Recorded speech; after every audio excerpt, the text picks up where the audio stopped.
শান্ত ও নমনীয় কণ্ঠের কথাটা শুনে থমকে যায় প্রিয়ন্তী। হাতে ধরা পানির পাইপটা আলগা হয়ে আসে হাত থেকে। এমন একটা প্রশ্ন সে ইহকালে শুনবে যেন ভাবতেই পারেনি। সে প্রান্ত ভাইকে পছন্দ করে, সেটা সে জানে, কিন্তু ভালোবাসে কি সেটা সে জানে না। তবে সেটা জানার চেয়ে এখন এটা জানা সবচেয়ে প্রয়োজন, কে এই প্রশ্নদাতা। কৌতূহল দমাতে তড়িতে বেগে পিছু ফিরতেই সৌহার্দ্যের সাথে চোখাচোখি হয় প্রিয়ন্তীর, যে দুহাত প্যান্টে পরে এখনও তার দিকেই তাকিয়ে আছে। প্রিয়ন্তী পুনরায় থমকায় সেই চাহনিতে, শান্ত শীতল সেই চাহনি। প্রিয়ন্তী আশেপাশে তাকায়, কুয়াশার জন্য তেমন কিছু দেখা যাচ্ছে না। সে যেন বিশ্বাসই করতে পারছে না সৌহার্দ্য ভাই তার সাথে এভাবে কথা বলতে পারে। এত শান্ত নমনীয়তা তার সাথে যায় না। সে তো কথা বললেই মুখ দিয়ে আগুনের ফুলকি আর শব্দ দিয়ে তেতো ঝাড়ে। তাহলে হঠাৎ হলো কি? শরীর ঠিক আছে তো, নাকি মাথাটাই খারাপ হয়ে গেছে? অবশ্য মাথা খারাপ হওয়ারই কথা। সারাদিন রাত এত মোটা মোটা বই পড়লে কার মাথাই বা ঠিক থাকে? এসব আজগুবি ভাবনার মধ্যেই সৌহার্দ্য প্রিয়ন্তীর মাথার উপর পানির পাইপটা ধরে বসে। মাঘ মাসের সকালে ঠান্ডা পানির ছোঁয়া পেতেই তিরতির করে কেঁপে ওঠে প্রিয়ন্তীর সর্বাঙ্গ। তুই কি প্রান্ত ভাইকে ভালোবাসিস প্রিয়? তুই কি স্বপ্নে প্রেম শুরু করেছিস বেয়াদব মেয়ে? তোর কি মনে হয় তুই কোনো দেশের প্রধানমন্ত্রী? তোর উত্তরের আশায় সকালে দাঁড়িয়ে থাকবে, আর তোর যখন সময় হবে তখন উত্তর দিবে। ছোট আছিস, ছোটর মতো থাকবি। পাকনামি করবি তো চড় খাবি। বয়স কত তোর? এখনো প্রেম ভালোবাসার কি বুঝিস? আর একবার যদি দেখি সকাল সকাল গাছে পানি দেবার নাম করে প্রান্ত পেয়ের বারান্দায় উঁকে ঝুঁকে মারিস, তবে নিজের মুখ দেখার জন্য নিজের চোখগুলো থাকবে না। অন্যেরটা তো দূরে থাক। একদমই কথাগুলো বলেই সৌহার্দ্য থামে। প্রিয়ন্তীর তিরতির করে কাঁপতে থাকা শরীরটার দিকে একবার তাকিয়ে নিজের গায়ের কালো মোটা জ্যাকেটটি খুলে জড়িয়ে দেয়। এরপর বড় বড় পা ফেলে বাড়ির বিশাল আকৃতির গেট দিয়ে হনহনিয়ে বেরিয়ে যায়। সৌহার্দ্যের যাওয়ার পানি কিছুক্ষণ তাকিয়ে থেকে নিচে পড়ে থাকা পানির পাইপটা হাতে তুলে নেয় প্রিয়ন্তী। সে জানে না সৌহার্দ্য এমন কেন। সকলের সামনে তো সে প্রিয়ন্তীর সাথে কোনো কথাই বলে না, আর না কখনো ফিরে তাকায়। কিন্তু আড়ালে দু একটা কথা বলে, তাও এলোমেলো। যেমন এখন এসে কী সব উল্টোপাল্টা বলে গেল। সে এবারের আশ্রিতা বলে কি যার যা ইচ্ছে তাই করতে পারবে? যা ইচ্ছে তাই বলতে পারবে তাকে? সে কি এতটাই মূল্যহীন? কথাগুলো ভাবতেই তার চোখ দুটো অশ্রুসিক্ত হয়ে ওঠে। তখনই আগমন ঘরে এবারে সবচেয়ে বয়স্ক মহিলাটির। সে সম্পর্কে প্রিয়ন্তীর নানু হয়। মা মারা যাওয়ার পর সেই প্রথম প্রিয়ন্তীকে আগলে নিয়েছে, যার কাছে প্রিয়ন্তী সব আবদার করতে পারে। মুখ দেখেই তিনি বুঝতে পারেন প্রিয়ন্তীর মনের অবস্থা। কি হয়েছে নানুমণি, কাঁদছিস কেন? কেউ কিছু বলেছে? আদুরে কণ্ঠে কথাটা জিজ্ঞেস করে কাঁপা কাঁপা হাত দিয়ে প্রিয়ন্তীর হাত দুটো চেপে ধরে রাহেলা বেগম। সঙ্গে সঙ্গে মনে হলো সে হয়তো কোনো বড় পিণ্ডে হাত রেখেছে। প্রিয়ন্তীর সারা শরীর হাতড়ে বসলো, তার ছোট্ট দেহটা ভিজে একাকার হয়ে গেছে। কিছু একটা হয়েছে, আজ করতে পারলেও খুব সহজেই। তাই এক মুহূর্ত দেরি না করে প্রিয়ন্তীকে নিয়ে সোজা বাড়ির ভিতর চলে গেলেন তিনি। এটাই প্রিয়ন্তীর নিত্যদিনের রুটিন। তার দিন শুরু হয় চোখের জলে, আর রাত শেষ হয় ক্ষত দিয়ে। দেহের ক্ষত থেকে তার মনের ক্ষতটা বেশি। সে তার বাবা মায়ের সবচেয়ে আদরের মেয়ে ছিল, তাকে ঘিরেই তাদের পৃথিবী ছিল। কিন্তু হঠাৎ কার নজর লাগলো তাদের পরিবারে সে জানে না। এক ঝটকায় সব এলোমেলো হয়ে গেল তাদের, আর সে হয়ে গেল এবারের আশ্রিতা। তোমার হলো নানুমণি? শরীরটা তাড়াতাড়ি মুছে নাও, ঠান্ডা লেগে যাবে যে। রাহিলা বেগমের চিন্তিত কণ্ঠে ধ্যান ভাঙে প্রিয়ন্তীর। আসছে বলে প্রিয়ন্তী এসে হাজির হয় রাহিলা বেগমের সামনে। মুখে বিরক্তি ভাব নিয়ে বলে, তুমি আমাকে নিয়ে এত চিন্তা কেন করো বলো তো? এত এত ভালোবাসা দিয়ে তো আমাকে লোভী বানিয়ে ফেলছ। কখনো তুমি না থাকলে আমার কি হবে? ভালোবাসা অভাবে যে আমি মরে যাব। প্রিয়ন্তীর চোখ ভিজে ওঠে। নিমিষেই বিরক্তি উড়ে গিয়ে অশ্রুরা ভর করে চোখে, নাকের পাটা ফুলে ওঠে। মাকে হারিয়েছে বহু বছর আগেই, কিন্তু নানুকে হারাতে চায় না। প্রিয়ন্তী ধীর পায়ে গিয়ে তার নানুর কোলে শুয়ে পড়ে। এটাই তার শান্তির জায়গা, শেষ ঠিকানা। কিন্তু এখন উঠতে হবে তাকে, শুয়ে থাকলে চলবে না। তার এখন অনেক কাজ। বাড়ির সকলের নাস্তা তৈরি করতে হবে। একটু পরেই সকলে ছুটবে নিজ গন্তব্যে। ঝটপট উঠে রান্নাঘরের দিকে এগোতেই তার দেখা হয় প্রান্তর সাথে। সাদা জ্যাকেট, কালো ট্রাউজার পরিহিত মানুষটি তার খুব পছন্দের, যার মুখে এক সমুদ্র মায়া। সেই মায়াবী মুখখানা ঘেমে নিয়ে একাকার। ফর্সা মুখশ্রীটা লাল হয়ে আছে। প্রিয়ন্তী যদি তার বউ হতো এক্ষুনি ছুটে গিয়ে ওনার আঁচলে ওর ঘরমাক্ত মুখখানা মুছে দিত। হঠাৎই তার ভাবনায় আসে সে এসব কি ভাবছে। লজ্জারা ভর করে তার গাল জুড়ে, ফলে সহসাই মুখখানা রক্তিম হয়ে ওঠে। কিন্তু প্রিয়ন্তী বুঝতে পারছে না এই কনকনে শীতে কেউ এমন করে ঘামে কি করে। তাকে কি কেউ তাড়া করেছে, কুকুর বা পাগল? প্রিয়ন্তীর প্রশ্নমাখা মুখ দেখে প্রান্ত ভ্রু কুচকায়। সে জানে প্রিয়ন্তী মনে মনে কি ভাবছে। হয়তো ভাবছে শীতের মধ্যে কে এইভাবে ঘামে। এই মেয়েটা যেন তার কাছে খোলা বইয়ের বদন। মাত্রই ব্যায়াম করে ফিরেছি, বুঝেছিস? তাই এইভাবে ঘেমে গিয়েছি। তুই আবার উল্টাপাল্টা কিছু ভাবিস না। প্রান্তের সহজ সরল স্বীকারোক্তি। পুনরায় মাথায় কিছু আসতেই চোখ ছোট ছোট করে তাকায় প্রিয়ন্তীর দিকে। তুই কি ভেবেছিস আমাকে কুকুর বা পাগল দৌড়নি দিয়েছে? এমনটা মোটেই নয় প্রিয়। বলেই ঢুপ করে প্রিয়ন্তীর ওড়নায় নিজের মুখটা মুছে নেয়। প্রিয়ন্তীর স্তব্ধ হয়ে যায়। সে যা যা ভাবছে প্রান্ত ভাই বুঝছে কি করে? তার মনে মনে বলা কথাগুলো কি শোনা যাচ্ছে? তোর পরীক্ষার রেজাল্ট কবে দেবে প্রিয়? আমাকে জানাস কিন্তু। তোর রেজাল্টটা আমি নিজে গিয়ে নিয়ে আসবো। তুই আমার স্টুডেন্ট বলে কথা। পাক্কা 3.5 মিনিট পড়িয়েছি তোকে। এই প্লাস তোকে পেতেই হবে। তোর রেজাল্টই হবে আমার 3.5 মিনিট পড়ানোর উপহার। নয়তো কেউ যদি শুনে আমি তোকে 3.5 মিনিট পড়িয়েছি কিন্তু তুই ভালো রেজাল্ট করিসনি, তখন আমার মান সম্মান থাকবে না রে প্রিয়। সব ধুলোতে গড়াগড়ি খাবে। আমার চোখের যা অবস্থা দেখা যাবে, মান সম্মান কুড়াতে গিয়ে ধুলো কুড়িয়ে নিয়ে এসেছি। প্রিয়ন্তী হেসে ফেলে। এজন্যই তার প্রান্ত ভাইকে পছন্দ। সব কথা কি সুন্দর সাবলীল ভাষায় বলে ফেলে। কোনো ভনিতা নেই, প্রত্যেক কথায় হাসি মজা ফুটে ওঠে। তার কথা শুনে যে কারো মন খারাপ নিমিষেই উধাও হয়ে যাবে। প্রিয়ন্তী কথা দেয় সে ভালো রেজাল্ট করবে, তার প্রান্ত ভাইয়ের মান সম্মান রাখবে। 15 দিন পরেই তার টেস্ট পরীক্ষার রেজাল্ট দেবে। প্রান্ত ভাই বলেছে যারা টেস্ট পরীক্ষায় ভালো করে তারা নাকি বোর্ডেও ভালো করে। সামনেই তার এসএসসি পরীক্ষা। আপাতত তার একটাই ইচ্ছে, প্রান্ত ভাইকে ভালো রেজাল্ট উপহার দেয়া। প্রান্ত সিঁড়ি দিয়ে উপরে উঠতে উঠতে বলে তার ঘরে যেন 1 কাপ কফি পাঠিয়ে দেয়। প্রিয়ন্তী রান্নাঘরে ছড়ে। আজ সব কাজে তার খুব দেরি হয়ে গেছে। বাড়িতে 3টা কাজের লোক থাকলেও সকালের নাস্তাটা সেই তৈরি করে। এখন প্রায় সকাল 7টা বাজতে চলল। 8টার মধ্যে সকলে নাস্তার টেবিলে থাকবে। এর মধ্যেই তাকে সকলের পছন্দের খাবার তৈরি করে টেবিলে সাজিয়ে রাখতে হবে। কারো চিনি ছাড়া ব্ল্যাক কফি, কারো কড়া লিকারের চা, কারো ডিম সেদ্ধ, তো কারো ডিম পোচ। সকলের পছন্দ মনে রাখতে রাখতে সে নিজেই নিজের পছন্দ অপছন্দ ভুলে গিয়েছে। তবুও সে খুশি। তাদের জন্য তো সে একটা আশ্রয় পেয়েছে। দুবেলা খেতে পারছে, পড়াশোনা করতে পারছে। সকাল 8টা বাজতেই দেয়ালের বড় ঘড়িটা টুংটাং আওয়াজে পুরো বাড়ি মুখরিত করে তুলেছে। এই শব্দে নাস্তার টেবিলে একে একে নেমে আসে বাড়ির 3 কর্তি। বড় মামি মোহনা চৌধুরী, মেজো মামি শাহানা চৌধুরী আর ছোট মামি রূপালী চৌধুরী। তার 3 মামা আপাতত বাড়ির বাহিরে আছে পারিবারিক ব্যবসার কাজে। প্রান্ত, মিহি আর মিহা তার বড় মামার ছেলে মেয়ে। প্রান্ত ভাই অনেক বছর আগেই মাস্টার্স শেষ করেছে। আপাতত তিনি একটা মাল্টিন্যাশনাল কোম্পানিতে চাকরি করছেন। তাকে কেউ বাড়ির ব্যবসায় ঢুকতে পারেনি। তার একটাই কথা, এত পড়াশোনা করেছে নিজের নাম করতে, পরিবারের তৈরি ব্যবসা করতে নয়। তার বোন মিহি আপু অনার্সে পড়ছে আর মিহা ক্লাস 9-এ। অন্যদিকে মেজো মামার 1 ছেলে 1 মেয়ে, সৌহার্দ্য ভাই আর সারা আপু। সৌহার্দ্য ভাই মাস্টার্সে পড়াশোনা করছেন। এ পরিবারের সবচেয়ে মেধাবী ব্যক্তি তিনি। রাগে ও কেউ তাকে টেক্কা দিতে পারবে না। মুখের মধ্যে সর্বদাই গুরুগম্ভীর ভাব নিয়ে চলাফেরা করেন। সারাদিন বইয়ের মধ্যে মুখ ডুবিয়ে থাকা তার বদ অভ্যাস। মাঝে মধ্যে সে তার বাবার ব্যবসায় সাহায্য করেন। এক কথায় ফুল টাইম স্টুডেন্ট আর পার্ট টাইম বিজনেসম্যান। তার বোন সারা আপু মিহি আপুর সমবয়সী। দুজনে একই ইউনিভার্সিটিতে পড়াশোনা করছেন। অন্যদিকে ছোট মামার মেয়ে রিশা, সে কলেজে পড়ছে। সে প্রিয়ন্তীর থেকে 2 বছরের বড়। বাড়ির সকল সদস্যকে নিচে নেমে আসতে দেখে দ্রুত পায়ে সকল নাস্তা নিয়ে টেবিলে রাখে প্রিয়ন্তী। নাস্তা করেই কেউ অফিস যাবে, কেউ ভার্সিটি, কেউ কলেজে আর কেউ স্কুলে। সবার শেষে নিচে আসে প্রান্ত। হাতে ঘড়ি পড়তে পড়তে দ্রুত পায়ে নামে সে। তার পরনে স্কাই ব্লু কালারের শার্ট আর সাদা প্যান্ট। ডাইনিং টেবিলে এসে সে তার মায়ের পাশের চেয়ারটা টেনে বসে পড়ে। সকলে তখন খাওয়ায় ব্যস্ত।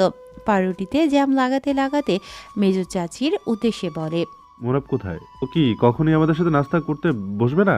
কি নিয়ে এত ব্যস্ত সে? যে খাবার টেবিলে আসার সময়টুকু পর্যন্ত পায় না। তখনই সৌহার্দের আগমন ঘটে। কারো পায়ের শব্দ পেতেই সকলের নজর যায় দরজার দিকে। বাহির থেকে ফেরার দরুন ঠান্ডায় সৌহার্দের মুখ ফ্যাকাশে হয়ে আছে। গায়ে একটা পাতলা টি শার্ট ছাড়া শীতের কোনো জামা নেই। ছেলের এই অবস্থা দেখে ছুটে আসে শাহানা চৌধুরী। নিজের গায়ে জড়িয়ে থাকা শালটা দিয়ে মুড়িয়ে দেয় ছেলেকে। প্রিয়ন্তী সকলকে খাবার বেড়ে দিয়েছিল। এক মনে সৌহার্দের চোখ যায় প্রিয়ন্তীর দিকে। শৈলে শীতের কাপড়ে চিহ্নটুকু নেই।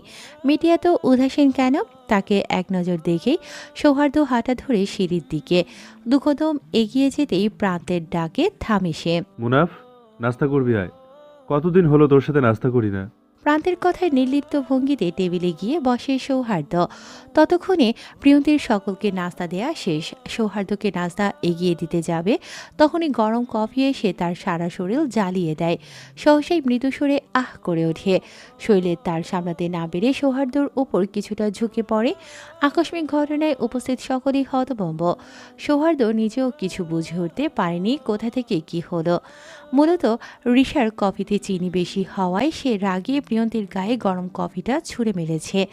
রিশা আর সৌহার্দ্য মুখোমুখি বসায় কফির কিছু ছিটে ফোটা সৌহার্দ্যের শরীরও স্পর্শ করল। তাতেই বুঝলো কফিটা আগুনের মতো গরম। ব্যাপারটা অনুভব করতেই রাগে সে চোখ বন্ধ করে ফেলে। হাত মুষ্টিবদ্ধ করতেই হাতের শিরা ফুলে দৃশ্যমান হয়ে ওঠে।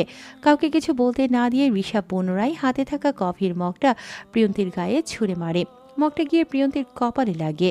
ফলে কপালের এক পাশ কেটে তার থেকে রক্ত গড়িয়ে পড়ে, যার দরুন সহসাই অতিরিক্ত ফর্সা মুখশ্রীর কপাল জুড়ে লাল আভা ছড়িয়ে পড়ে। প্রিয়ন্তী কপালে হাত দিয়ে ফুপিয়ে কেঁদে উঠতেই সৌহার্দ্য তাকে ধাক্কা মেরে সরিয়ে গটগট করে সিঁড়ি বেয়ে উপরে চলে যায়। সে একবারের জন্য পিছু ফিরে তাকালো না। তার ধাক্কায় নিজেকে সামলাতে না পেরে ফ্লোরে পড়ে যায় প্রিয়ন্তী। সেখানে ছড়িয়ে ছিটিয়ে থাকা কাচের টুকরো হাতে বিঁধে রক্তক্ষরণ শুরু হয় মুহূর্তেই। সেই রক্তের দিকে এক পলক তাকিয়ে জ্ঞান হারায় এতিম মেয়েটি। প্রিয়ন্তীর চোখ ভিজে উঠল। সে হাতড়ে তার মাকে জড়িয়ে ধরতে চাইল, কিন্তু অভাগী জানে না এটা তার স্বপ্ন। যে স্বপ্ন সে রোজ দেখে। মায়ের এমন আকুতি শুনে কিন্তু মাকে জড়িয়ে ধরতে পারে না। ঘুম ভাঙতেই বুঝতে পারে তার ফাঁকিবাজ মা আবার এসেছে। শুধু নিজের কথাই বলে গেল। প্রিয়ন্তীর কথা শোনার সময় কই তার। পিটপিট করে চোখ খুলতেই পুরো রুমে ছড়িয়ে থাকা অন্ধকার তার চোখ জোড়ায় ভর করল। সময় ঠাড় করতে পারল না সে। কয়টা বাজে এখন? বেলা কি দুপুর না সন্ধ্যা? ঘরের দরজা খোলার দরুন চোখে আকস্মিক আলোর রেখা পড়তেই সহসা হাত চলে যায় চোখের উপর। নিজেকে ধাতস্থ করতেই দেখতে পায় পারুল খাবার হাতে ঘরে প্রবেশ করছে। দোতলা বিশিষ্ট বাড়ির ছাদের চিলি কোঠার ছোট্ট একটি রুমে থাকে সে। তার মায়ের সাথেই প্রথম দিন এই ঘরটাতে ঠাঁই হয় তার। এখন এই ঘরটাতে সে থাকলেও তার মা নেই, চলে গেছে তাকে ফেলে ফাঁকিবাজ মহিলা একটা। প্রিয় বুবু, খাবারটা খাইয়া লও দেখি। এভাবে পইরা পইরা ঘুমাইলে চলবো? দেহ তো কি হাল করছো তোমার। তোমার শরীরে প্রতিটা জায়গায় আঘাতের চিহ্ন। সেই ভোরবেলায় উঠা শুরু করো এদের খাতির যত্নের। সব কয়টা অমানুষ, স্বার্থপর মানুষ সব। কিভাবে তোমার শরীরটা পুড়িয়ে দিল, ধাক্কা মাইরা ফালাইয়া হাতে কাজ বিদাইয়া দিল। আমার জায়গায় আমি থাকলে কবে এদের কপালে লাথি মাইরা চইলা যাইতাম। তুমি এত কষ্ট সহ্য করে এখানে পইরা আছো কেন বুবু? প্রশ্নটা শুনে প্রিয়ন্তী মলিন হাসে। হাতে বাঁধা কাপড়টা রক্তের দাগে স্যাঁতস্যাঁতে হয়ে আছে। এটাও পারুলের কাজ সে জানে। হাতে বাঁধা কাপড়ের অংশটা সে তার পরিহিত জামারি। পারুলকে টেনে কাছে বসিয়ে তার হাতের উপর হাত রেখে বলে, কোথায় যাব আমি? আমার মায়ের শেষ ঠিকানা ছিল এটা। আমারও তাই। পার্থক্য শুধু একটাই, এটা আমার মায়ের নিজের বাড়ি ছিল, আর আমার হলো আশ্রয়স্থল। চলো না আমরা কোথাও পালাইয়া যাই বুবু। এই দুনিয়ায় না তোমার কেউ আছে না আমার। আমরা কিসের মায়ায় এইখানে পইরা থাকমু? দরকার হইলে আমি ভিক্ষা করুম, মানুষের বাসায় কাম করুম, দিন রাত পরিশ্রম করুম। তোমাকে আমি পুতুরের লাহান সাজাইয়া রাখমু বুবু। চলো না আমরা পালাইয়া যাই। চলো চলো। মেয়েটির চোখে মুখে কি আকুতি। শ্যামবর্ণের মুখশ্রীর মধ্যে চঞ্চলতা ভর করেছে। কথায় ফুটে উঠেছে ব্যাকুলতা। তুই আমাকে খুব ভালোবাসিস তাই না? কিন্তু আমি তোর কথাটা রাখতে পারবো না রে। আমার বিশ্বাস আমার বাবা একদিন আসবেই। আমি তার অপেক্ষাতেই আছি। পারুল আর কথা বাড়ায় না। এই কথা সে রোজ বলে, কিন্তু প্রিয়ন্তীর একই উত্তর, তার বাবা আসবে, তাকে তার সঙ্গে নিয়ে যাবে, তখন তার নিজের একটা বাড়ি হবে। তার যে একটা বাড়ির খুব শখ, বাবার শহরে সে প্রাণ খুলে শ্বাস নেবে, খিলখিলিয়ে হাসবে। কিন্তু বোকামেটি হয়তো জানে না তার দুর্ভাগ্য সৃষ্টিকারী লোকটি তার বাবা। ভাবনার মাঝেই পারুল প্রিয়ন্তীর মুখে খাবারের লোকমা তুলে দেয়। ছোট্ট হয়েও কি সুন্দর মায়ের মতো যত্ন করতে শিখেছে এই মেয়ে। প্রিয়ন্তী আরও 2 মাস আগেই 16তে পড়েছে। এই মেয়েটি তার থেকে গুনে গুনে 4 বছরের ছোট। এখন প্রান্ত ভাই এটা দেখলে নিশ্চিত বলতো, ছ্যা প্রিয়, ছ্যা, এত বড় হয়েও দুধ ভাত মেয়ের হাতে খাবার খাচ্ছিস, ছ্যা ছ্যা ছ্যা। ধরণীর বুকে আধার নেমেছে অনেক আগেই। চারিদিকে পাখির কিচিরমিচির শব্দ জানান দিচ্ছে তাদের ঘরে ফেরার সময় হয়ে এসেছে। প্রিয়তি তার হাঁটু সমান চুলগুলো হাত খোপা করে মাথায় ভালোভাবে ওনাটা টেনে দেয়। সে সবসময় নিজেকে আড়াল করে রাখতে পছন্দ করে। ফিনফিনে গরনের লম্বা দেহ, ফর্সা মুখশ্রীর গোলগাল মুখটার সবচেয়ে আকর্ষণীয় জিনিস হলো তার চোখজোড়া। তার সরু ঠোঁটজোড়া সবসময় রক্তিম বর্ণ ধারণ করে থাকে। তার এই সৌন্দর্যের প্রতি সবচেয়ে রাগ ঋষার। সে এত বড় ঘরের মেয়ে, তবুও তার মধ্যে সৌন্দর্যের ছিটে ফোঁটাও নেই। তাই তার সকল রাগ প্রিয়ন্তীর শৈলীর ওপর ছাড়ে। কখনো রোদে দাঁড় করিয়ে বাগান ঝাড়ু দেয়, এটা ওটা খাবে বলে সারাদিন রান্নাঘরে রাখায়। আজ সকালে তো রাগে গায়ে গরম কফি ছুঁড়ে মারল, কিন্তু এত কিছু করেও তার সৌন্দর্য কমাতে পারল না। বরং মনে হচ্ছে দিন দিন তার সৌন্দর্য তরতর করে বেড়ে যাচ্ছে। আর যাবে নাই বা কেন, সে যে হয়েছে তার মায়েরই মতো। জন্মের পর যখন তার মা প্রথমবার ভেজা ভেজা চোখ মেলে সদ্য ভূমিষ্ঠ হওয়া মেয়ের দিকে তাকায়, তখন তীর তীর করে কাপা ঠুটিয়ে বলে ওঠে, চাঁদ মা। তখন থেকেই সে হলো তার মায়ের প্রিয় চাঁদ। সিঁড়ি দিয়ে নামতেই সর্বপ্রথম সৌহার্দের রুম পড়ে। তার রুমের পাশেই বড় একটা সুইমিং পুল, যেটাকে ছোটোখাটো একটা আড্ডার আসরে জায়গা বলা যেতে পারে। সুইমিং পুলের অপর পাশেই মিহি, মিহা, রিশা আর সারা আপুর রুম। তাদের রুমের সামনেই প্রান্ত ভাইয়ের রুম। প্রিয়ন্তী খুব ধীরে ধীরে পা ফেলে নিচে আসে, যাতে কোনো শব্দ না হয়। তার মধ্যে মাটিরও অনেক কষ্ট তার মতো, তাই সে আর জোরে জোরে পা ফেলে মাটির কষ্ট বাড়াতে চায় না। কালো থ্রি পিসের শেষ ভাগ ও পাজামার উপরি ভাগ উঁচু করে গুটি গুটি পায়ে হাঁটা শুরু করে সন্তর্পণে। এভাবে হাঁটছিস কেন? মাঠে কি তোর প্রেমিক লাগে? তোর পায়ের চাপায় মারা যাবে তাই এভাবে হাঁটছিস? কুচু হয়ে হাঁটতে থাকা প্রিয়ন্তী ঘাড় বাঁকিয়ে পেছনে তাকায়। সে যেন সৌহার্দ্যকে এখানে আশাই করেনি। আর এগুলো সে কি বলছে? মাটি তার প্রেমিক? মাটি তার প্রেমিক হতে যাবে কেন? মাটির সাথে প্রেম করা যায় নাকি? করলেও বা কিভাবে করবে? চিন্তায় পড়ে গেল প্রিয়ন্তী। আবার স্বপ্নে প্রেম করছিস? বেয়াদব মেয়ে। সৌহার্দ্যের ধমকে কেঁপে ওঠে Priyanti. I will give you only 5 minutes. এর মধ্যে যেন তুই আর কফি দুটোকে রুমে পাই। বলে সজোরে দরজা লাগিয়ে দেয় সৌহার্দ্য। প্রিয়ন্তী বুঝতে পারল না সৌহার্দ্য কিভাবে তার উপস্থিতি টের পেল। সে তো কোনো শব্দ করেনি, সে তো নানুর ঘরে যাওয়ার উদ্দেশ্যে বের হয়েছে। আজ বাসায় তেমন কাজ নেই, সকলেই বিকেলে শপিংয়ে বের হয়েছে। তাই সে ভাবলো এখন নানুর সাথে একটু গল্প করবে, কিন্তু তার হবে না, সেটা খুব ভালো করেই বুঝতে পারছে প্রিয়ন্তী। আফসোস করতে করতে চলে গেল রান্নাঘরে, উদ্দেশ্য কফি বানানো। পাক্কা 30 মিনিট যাবৎ কফি হাতে একই জায়গায় দাঁড়িয়ে আছে প্রিয়ন্তী। কফি আর কফি নেই, এটা টফি হয়ে গিয়েছে। এটা তারই দেয়া নাম। সৌহার্দ্য ভাই তার জন্য কফি আনতে বলেছিল, সে এনেছেও, কিন্তু সেটা ঠান্ডা হয়ে যাওয়ায় তাকে কী নামে ডাকা যায় সেটাই ভাবছিল প্রিয়ন্তী। এক পর্যায়ে সে আবিষ্কার করল ঠান্ডা কফির সংক্ষিপ্ত নাম টফি দেয়া যেতে পারে। একে হাতের অবস্থা বেহাল, এখন পাটাও যায় যায় অবস্থা। এমন না যে সে ইচ্ছে করেই এখানে দাঁড়িয়ে আছে। সৌহার্দ্যকে সে অনেকবার বলেছে কফির কথা, কিন্তু সে তাকে প্রতিবারই রাম ধমক দিয়ে দাঁড় করিয়ে রেখেছে। অন্ধকারে ল্যাপটপ কোলে নিয়ে কি এমন করছে উকি দিতেই কানে মৃদুসুর ভেসে আসে। ধীরে ধীরে তা প্রখর হয়। কত কত রাত জেগেছি তোকে খোঁজার ছল, আজকে হঠাৎ ঘুম ভাঙালি, কোথায় ছিলি বল? তখন থেকে স্পিকারে গানটা বেজেই চলেছে, কিন্তু সৌহার্দ্যের কোনো হেলদোল নেই।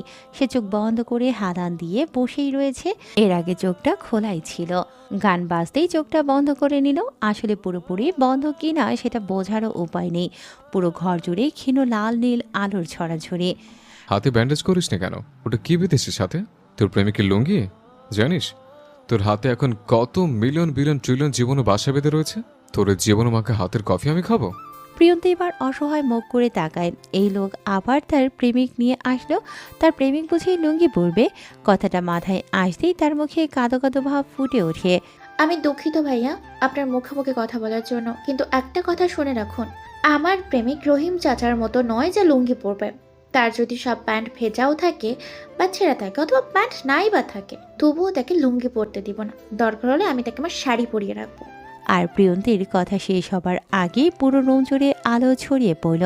চোখে আলো পড়তেই চারপাশটা একেবার দেখল। অতপর সৌহার্দের দিকে তাকাতেই আটকে উঠল সে। তার চোখ জোড়া ভীষণ রকমের লাল হয়ে আছে। এতটা লাল হয়ে আছে কেন? ঘুমের অভাবে নাকি রাগের কারণে? কি নিয়ে রাগ করেছে প্রিয়ন্তী? জীবাণু মাখা হাতে কফি এনেছে বলে, নাকি তার প্রেমিককে লুঙ্গি পরাবে না বলে? প্রিয়ন্তীর ভাবনার মাঝে সৌহার্দ্য প্রিয়ন্তীর হাত থেকে কফির কাপটা নিয়ে দূরে ছুঁড়ে মারে। ঝনঝন শব্দ তুলে পুরো রুম জুড়ে কাপের ভাঙা অংশ ছড়িয়ে ছিটিয়ে পড়ে। প্রিয়ন্তীর হাতটা শক্ত করে চেপে ধরতেই ব্যথায় আহ করে ওঠে সে, যার দরুন চোখের কোণে দুফোঁটা অশ্রু জমে। অশ্রুসিক্ত চোখ দুটো দেখে ধপ করে রাগ কমে যায় সৌহার্দের। এটাই তার সবচেয়ে দুর্বলতার দিক। প্রিয়ন্তীর কান্না সহ্য করতে না পেরে সেই এক ধাক্কায় তাকে রুম থেকে বের করে সশব্দে দরজা লাগিয়ে দেয়। এই মেয়ে কবে বুঝবে তার চোখের ভাষা? আদৌ বুঝবে তো? তার রাগের কারণ খুঁজবে তো? ধরণী আধারে তলিয়ে যেতে বাড়ির চারপাশটায় নিস্তব্ধতা ছড়িয়ে পড়েছে, যেমনটা প্রিয়ন্তীর মনে ছড়িয়ে আছে। সন্ধ্যা থেকে সে বাড়ির আনাজে কানাজে পরিষ্কার করছে। নিঃশ্বাস নেবার সময়টুকুও পাচ্ছে না। কাজের দরুন হাতে ব্যথাটাও বেড়েছে, ফলে হাতে বাঁধা কাপড়ের টুকরো রক্তে ভিজে যাচ্ছে ক্ষণে ক্ষণে। প্রিয় মা, তুমি ঘরে যাও, এসব কাজ আমি একলাই করবার পারমো। তেনাটা দাও দেখি, দাও। রহিম চাচার ডাকে প্রিয়ন্তীর নাক থেকে ওনা সরায়। ধুলোবালিতে তার নাজেহাল অবস্থা। এত ধুলোবালি কোত্থেকে এসেছে বুঝতে পারছে না। 1 মাস হলো সে এগুলো ঝাড়মুছের সময় পায়নি, তার মধ্যেই এত বাজে অবস্থা। তুমি একা কিভাবে পারবে রহিম চাচা? দেখেছো বাড়িটা কত বড়, আর তোমার বয়স সেটা দেখেছো?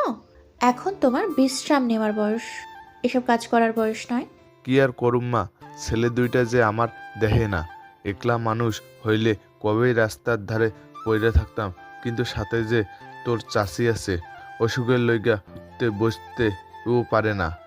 প্রিয়তে দীর্ঘশ্বাস ফেলে। দুনিয়াটা বড়ই বিচিত্রময়। যাদের বাবা মা আছে তারা তাদের গুরুত্ব দেয় না, যত্ন করে না, তাদের থেকে ভালোবাসা আদায় করে নিতে পারে না। কিন্তু প্রিয়ন্তীর কেউ নেই, না আছে বাবা না আছে মা। সে প্রতিদিন তাদের অভাব অনুভব করে, তাদের ভালোবাসার অভাব মন কাঁদে, তাদের কাছে পেতে চায় কিন্তু পায় না। ঠিক আছে, তুমি দাঁড়িয়ে থাকো, আমার কিছু লাগলে এগিয়ে দিও। সে দাঁড়ায় কিন্তু বারবার বলতে থাকে সে একাই করতে পারবে, কিন্তু প্রিয়ন্তী মানতে নারাজ। রহিম চাচা বয়স্ক মানুষ, তাই সে চাইলেও তাকে একা একা এসব করতে দেবে না। বাড়ির সকল সদস্য বিকেলে শপিংয়ে গিয়েছিল। রাত 10টার দিকে বাড়ি ফিরেছে সকলে। ক্লান্ত থাকায় বাড়ি ফিরেই যে যার মতো রুমে চলে গিয়েছে। কাল একটা বিশেষ দিন, মিহি আপুকে দেখতে আসবে। তার দীর্ঘ 4 বছরের সম্পর্ক। মিহি আপুর হবু বর মানে রায়ান ভাইয়ার দাদি অসুস্থ থাকার কারণে মূলত বিয়ের আয়োজন এগিয়েছে, নয়তো তারা কেউ এখনই বিয়ে করতে ইচ্ছুক নয়। মামারাও 3 মাস পর বাড়ি ফিরবে। কাল দেখতে এসেই হয়তো রিং পরিয়ে যাবে মিহি আপুকে। প্রিয়ন্তী আর রহিম চাচার এসব কাজের তোড়জোড় মূলত সেই কারণেই। সব কাজ শেষ করে উপরে উঠতেই সিঁড়ি দিয়ে নামতে থাকা প্রান্তর সাথে দেখা হয় প্রিয়ন্তীর। এটা তোর জন্য প্রিয়, কাল এটা অবশ্যই পড়বি বলেই একটা প্যাকেট এগিয়ে দিল প্রিয়ন্তীর দিকে। এটা কিসের প্যাকেট প্রান্ত ভাই? খুলেই দেখ, কাল বাসায় একটা প্রোগ্রাম, সকলেই হাত ভর্তি করে কেনাকাটা করলো, শুধু তুই বাকি ছিলি। তাই তোর জন্য একটা জামা নিয়ে আসলাম, দেখ তো পছন্দ হয় কিনা। এসবের কি দরকার ছিল? আমার তো নতুন জামা আছেই। হ্যাঁ জানি, কি আছে আপনার, ওই তো রংচংবিহীন সাদামাটা কাপড়, কাল ওগুলো পরা যাবে না, আমি যা এনেছি তাই পরবি। প্রিয়ন্তী ইতস্তত করল। প্রান্ত জানে মেয়েটা ভীষণ লাজুক প্রকৃতির, তাই তাকে স্বাভাবিক করতেই বলল, এটা আমার স্যালারি থেকে তোর জন্য উপহার। সবাইকে দামি দামি অনেক কিছুই দেয়া হয়েছে, বাকি ছিলি তুই, তাই তোর জন্য আমার তরফ থেকে এই সামান্য উপহার। আমার উপহারটা গ্রহণ করে আমাকে ধন্য করুন মহারানী। বলেই বুকে হাত বেঁধে মাথা ঝুঁকিয়ে ফেলে প্রান্ত। প্রিয়ন্তী হেসে ফেলে। এটাই তার প্রান্ত ভাই। কি সুন্দর সবার মাঝে প্রিয়ন্তীকে মনে রেখেছে। খুশিতে তার চোখ জোড়ায় খানিকটা অশ্রুভিড় করল, যা হয়তো কৃতজ্ঞতা প্রকাশ করল প্রান্তের প্রতি। তুই কেন কোনো কিছু প্রতিবাদ করিস না বাবন পাখি? কেন মুখ বন্ধ করে সব সহ্য করিস? নিজের প্রতি মায়া হয় না তোর? তোর আঘাতে যে আমি ব্যথা পাই সেটা দেখিস না? তোর চোখের জলে যেমন মনের বৃষ্টি নামে, শুনিস না? সৌহার্দ্য থামিয়ে শান্ত দৃষ্টি নিক্ষেপ করে প্রিয়ন্তীর ঘুমন্ত মুখে। তার কষ্ট হচ্ছে, কষ্টটা তার কণ্ঠ রুদ্ধ করে দিচ্ছে। সে জানে প্রিয়ন্তী তার কথার উত্তর দেবে না, তবুও অবাধ্য মন বারবার উত্তর চায়। জানিস, তোর প্রতি এত এত অন্যায় দেখে আমি নিজে ক্লান্ত। তুই ক্লান্ত হোসনি? নিজের মনের অপ্রকাশিত কথাগুলো বলতে বলতে সৌহার্দ্য প্রিয়ন্তীর হাত দুটো সাদা ব্যান্ডেজে মুড়িয়ে দেয়। এটাই তার নিত্যদিনের কাজ। তার বামুনি পাখির সারাদিন তার দেহটাকে ক্ষতবিক্ষত করবে, আর সে এসে রাতের আধারে সেটাকে সারিয়ে তুলবে। প্রিয়ন্তীর ঘুমন্ত মুখখানা যেন একটা মায়ার ঝুড়ি। তার সারাদিন ক্লান্তিতে কমে, কিন্তু এই মুখখানা দেখে ঘুমন্ত মুখটার দিকে এক রাস মুগ্ধতা নিয়ে তাকিয়ে থেকে সে ব্যান্ডেজ মোড়ানো হাতখানায় একটা গভীর চুমু খায় সৌহার্দ্য। এটাও তার নিত্যদিনের কাজ। এই মেয়েটা তাকে কোন মায়ায় বদ্ধ করছে সে জানে না, তবে সে জানে এই মেয়ের সাথেই তৈরি হয়েছে তার প্রিয় প্রেম আলোড়ন। ছাদের হলদে বাতির আলোয় প্রিয়ন্তীর মুখটা দেখে উঠে দাঁড়ায় সৌহার্দ্য। আশেপাশে চোখ বোলাতেই একটা লাল রঙের প্যাকেট চোখে পড়ে তার। সহসায় তার চোখ জোড়ায় ভর করে কৌতূহল। বাবনি পাখি, এটা কিসের প্যাকেট? কে দিয়েছে তোকে? সৌহার্দ্য স্তম্ভিত হয়, নিজেই নিজেকে প্রশ্ন করে। কাকে কি বলছিস তুই? যাকে বলছিস সে তো ঘুমের রাজ্যে হারিয়ে। সৌহার্দ্য হাসে। মেয়েটা তাকে পাগল করে দিয়েছে। 10টা বছর ধরে তাকে জ্বালিয়ে মারছে। রাতে ঘুমোতে পারে না সে। রাত হলেই ছুটে আসে এই চিলেকোঠায়। যদি প্রিয়ন্তী ভয় পায়, প্রিয়ন্তীর মা মারা যাবার পর প্রতি রাতে সেই তো এসে পাহারা দিত প্রিয়ন্তীকে। ঘুমের ঘরে মা মা বলে চিৎকার করলে সেই তো ঘুম পাড়াতো প্রিয়ন্তীকে। বয়স বাড়ার সাথে সাথে প্রিয়ন্তী নিজেকে বুঝিয়ে নিয়েছে তার মা আর আসবে না, তাকে একাই বাঁচতে হবে। কিন্তু সৌহার্দ্য নিজেকে বোঝাতে পারেনি। তাই তো মায়ের আদর আর বাবার ছায়া হয়ে থেকে যায় প্রিয়ন্তীর পাশে। রাতে ঘুমোলে ছাদের এক কোণে থেকে যায় পাহারাদার হয়ে, যা প্রিয়ন্তী কেন এই বাড়ির কেউ খুনাক্ষরেও টের পায়নি কখনো। ভাবনার মাঝে লাল রঙের প্যাকেটটি হাতে তুলে নেয় সৌহার্দ্য। প্যাকেটটি খুলতেই তার ভেতর থেকে বের হয়ে আসে নেটের সাদা একটি আনারকলি ড্রেস। মুহূর্তেই তার চোয়াল শক্ত হয়ে আসে। এটা কে দিয়েছে ভাবতে কয়েক সেকেন্ড সময় লাগে তার। যখনই বুঝতে পেরেছে এটা প্রান্ত দিয়েছে, সহসাই মাথা ঠান্ডা হয়ে আসে। ধীর পায়ে প্যাকেটটি হাতে নিয়ে রুম থেকে বের হয়ে যায় সৌহার্দ্য। ছাদের এক কোণে গিয়ে দাঁড়ায় নির্লিপ্ত ভঙ্গিতে। পকেট হাতড়িয়ে এক প্যাকেট সিগারেট বের করে বাঁকা হাসে। একটি একটি করে সিগারেট ধরিয়ে জামাটার উপর ফেলে। মুহূর্তেই তা পা দিয়ে পিষে নেয়। এভাবেই আরও কয়েকটি সিগারেট দিয়ে জামায় অসংখ্য ছিদ্র করতে থাকে। জামাটা পরার অনুপযোগী হওয়া মাত্রই সৌহার্দ্য শান্ত হয়। তার বাবুনি পাখিকে সে মুড়িয়ে রাখবে, লুকিয়ে রাখবে পর্দায়। যে জামা তার শরীরের অংশ দৃশ্যমান করবে সে জামা তাকে কিছুতেই পরতে দেবে না। আজানের সুর কানে ভাসতেই প্রিয়ন্তীর ঘুম হালকা হয়ে আসে। রাতে বেশ দেরি করেই ঘুমিয়েছিল সে। নানুর সাথে গল্প করতে গিয়েই দেরি হয়েছে মূলত। আজকে বাড়ি ভর্তি মেহমান আসবে, সেই নিয়ে তার যত ব্যস্ততা থাকবে। যদিও রান্না বান্না নিয়ে কোনো ঝামেলা নেই, সব বাহির থেকে লোক এসে করে দিয়ে যাবে। প্রায় অনেক বছর পর এ বাড়িতে কোনো বড় অনুষ্ঠান হচ্ছে। বাড়ির বড় মেয়ের বিয়ে, যেন তেন হলে তো চলবে না। প্রিয়ন্তীও এ বাড়িতে এসেছে প্রায় 10 বছর হলো। এই 10 বছরে সে এই বাড়িতে কোনো অনুষ্ঠান হতে দেখেনি। হয়নি বলতে হতো না এমন না। এই বাড়ির সকল অনুষ্ঠান হতো শহরের নামি দামি কোনো কনভেনশন হলে। বাড়ির ভিন্ন পরিবেশ ও নতুনত্বের ভাবনা মাথায় আসতেই তার মন খুশিতে ভরে ওঠে। সে ভাবনা নিয়েই তড়িঘড়ি করে উঠে চলে যায় নামাজ আদায়ে। দরজা ঠেলে বাহিরে বের হতেই ঠান্ডা হাড় হিম করা মৃদু বাতাস প্রিয়ন্তীর দেহকে ছুঁয়ে যায়। কালো সুতি ওনাটা ভালোভাবে গায়ে জড়িয়ে কিছু দূর যেতেই দূরে পড়ে থাকা সিগারেটে পোড়া অংশ নজরে আসে। সহসাই খানিকটা ভীতি ছড়িয়ে পড়ে তার মন জুড়ে। তার জানা মতে ছাদে এই পাশটায় কেউ আসে না, তাহলে এগুলো এখানে এলো থেকে? রাতে কি কেউ এসেছে এখানে? ভাবনার মাঝেই তার চোখ যায় নিচে ব্যায়াম করতে থাকা প্রান্তের দিকে। তোর কি শীত করে না প্রিয়? এমন ফিনফিনে একটা ওড়না জড়িয়ে আছিস কেন? ঠান্ডা লেগে যাবে তো। প্রান্তের কণ্ঠে উদ্বিগ্নতা। এই মেয়েটার এত গা ছাড়া ভাব কেন? কিছু হলে তার যত্ন নেবে কে? ওইসব ভারী ভারী কাপড় পরতে আমার ভালো লাগে না প্রান্ত ভাই, কেমন অস্বস্তি লাগে। আপনি চিন্তা করবেন না, আমার কিছু হবে না। কেন, তুই কি গন্ডার? তোর চামড়া মোটা? প্রিয়ন্তী ভরকে যায়। এমন কথা প্রান্ত ভাই বলছে, ঠিক যেন সৌহার্দ্য ভাইয়ের কথার সুর। আপনি ঠিক সহজ ভাইয়ের মতোই কথা বলছেন। আপনার মধ্যে কি তার আত্মা ভর করলো নাকি প্রান্ত ভাই? আমার কি মনে হয় জানেন, তার আত্মার সাথে 70টা পেতনি মিশা আছে।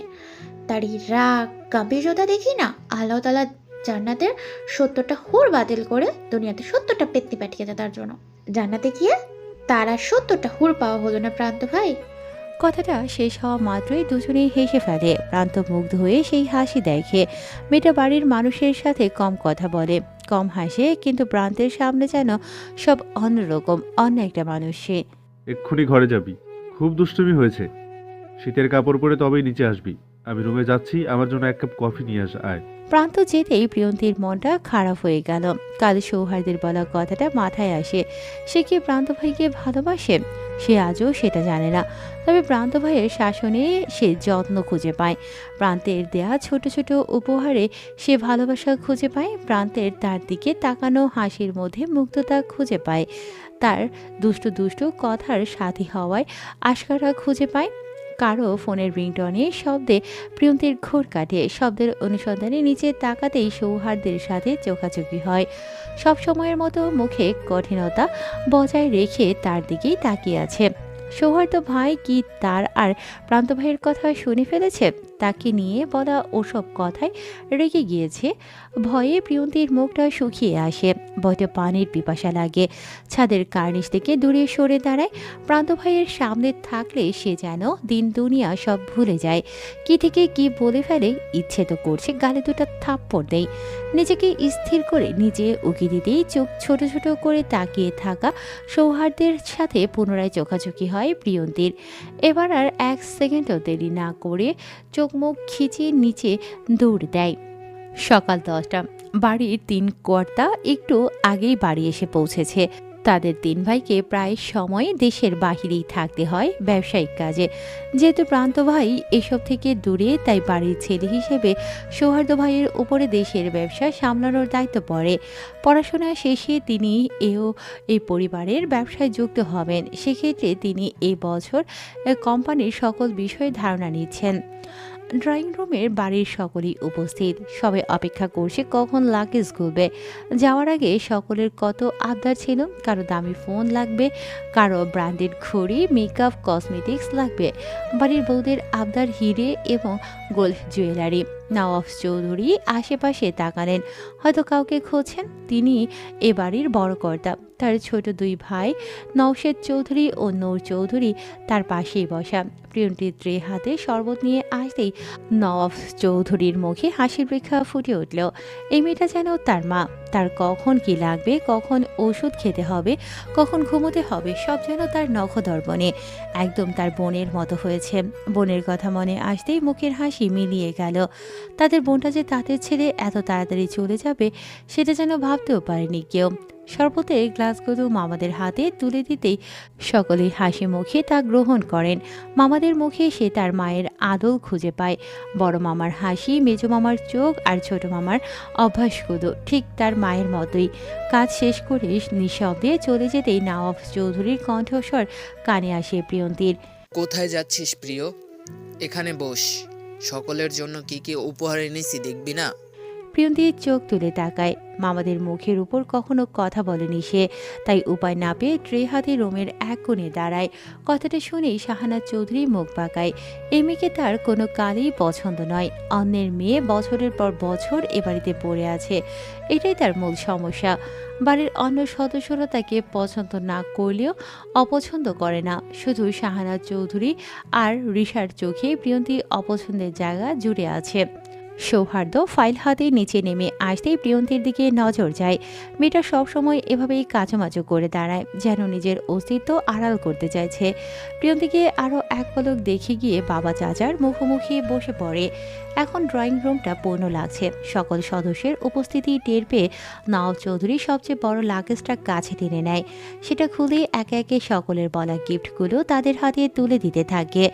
গিফট পেয়ে যে যার মতো রুমে চলে যায়। আশেপাশে নিশ্চুপতা ভর করতে প্রিয়ন্তী পা বাড়ায় রান্নাঘরের দিকে।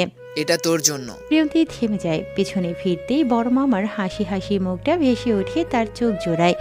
যে তার পেছনেই দাঁড়িয়ে আছে, হাতে ধরে রাখা প্যাকেটটি তার দিকে বাড়িয়ে রেখেছে। ইতস্ততায় হাত চুলকাতে থাকে প্রিয়ন্তী, চোখের মনি এদিক সেদিক ঘুরছে তার। তোমার ভাগ্নের গিফটে ফোবিয়া আছে জেঠু, তার জন্য গিফট না এনে ফোবিয়া কমন কিছু ওষুধ আনতে পারতে। প্রিয়ন্তী হক চকিয়ে যায়, চোখ জোড়া তাক করে সোফার দিকে। সৌহার্দ্য সেখানে বসে মনোযোগ সহকারে পত্রিকা পড়ছে, চোখে মুখে গাম্ভীর্যতা। তার চোখ তখনও পত্রিকায় নিবদ্ধ, তাহলে সে প্রিয়ন্তীর হাবভাব বুঝল কি করে? দুপুর হতে না হতেই বাড়ি সাজানোর তোড়জোড় শুরু হয়েছে। বাড়ির সামনের বিশাল বাগানটায় সব কিছুর আয়োজন করা হচ্ছে। চাইলে বাড়ির ভেতরেই সবটা করতে পারত, কিন্তু মিহি আপুর ইচ্ছে বাগানের এক পাশটা সম্পূর্ণ আয়োজন করা হলো। এমনিতেই বাগানটা শীতকালীন পুষ্পে সজ্জিত রয়েছে, তার সাথে ছোট ছোট রঙিন বৈদ্যুতিক বাতি ও নানান রঙের কাপড়ের সাজে পুরো বাগানের দৃশ্যটা নজর কাড়ার রূপ ধারণ করেছে। এই যে ম্যাডাম, আকাশের দিকে তাকিয়ে কি ভাবছেন? আপনি কি ইভেন্ট ম্যানেজমেন্টের লোক? আকাশের দিকে তাকিয়ে কাজ করলে তো এমনই হবে। আপনার থিমটা আমার মোটে পছন্দ হয়নি। লোকটি এক পলক প্রিয়ন্তীকে আপাতমস্তক দেখে আবার বলল, চেঞ্জ করুন।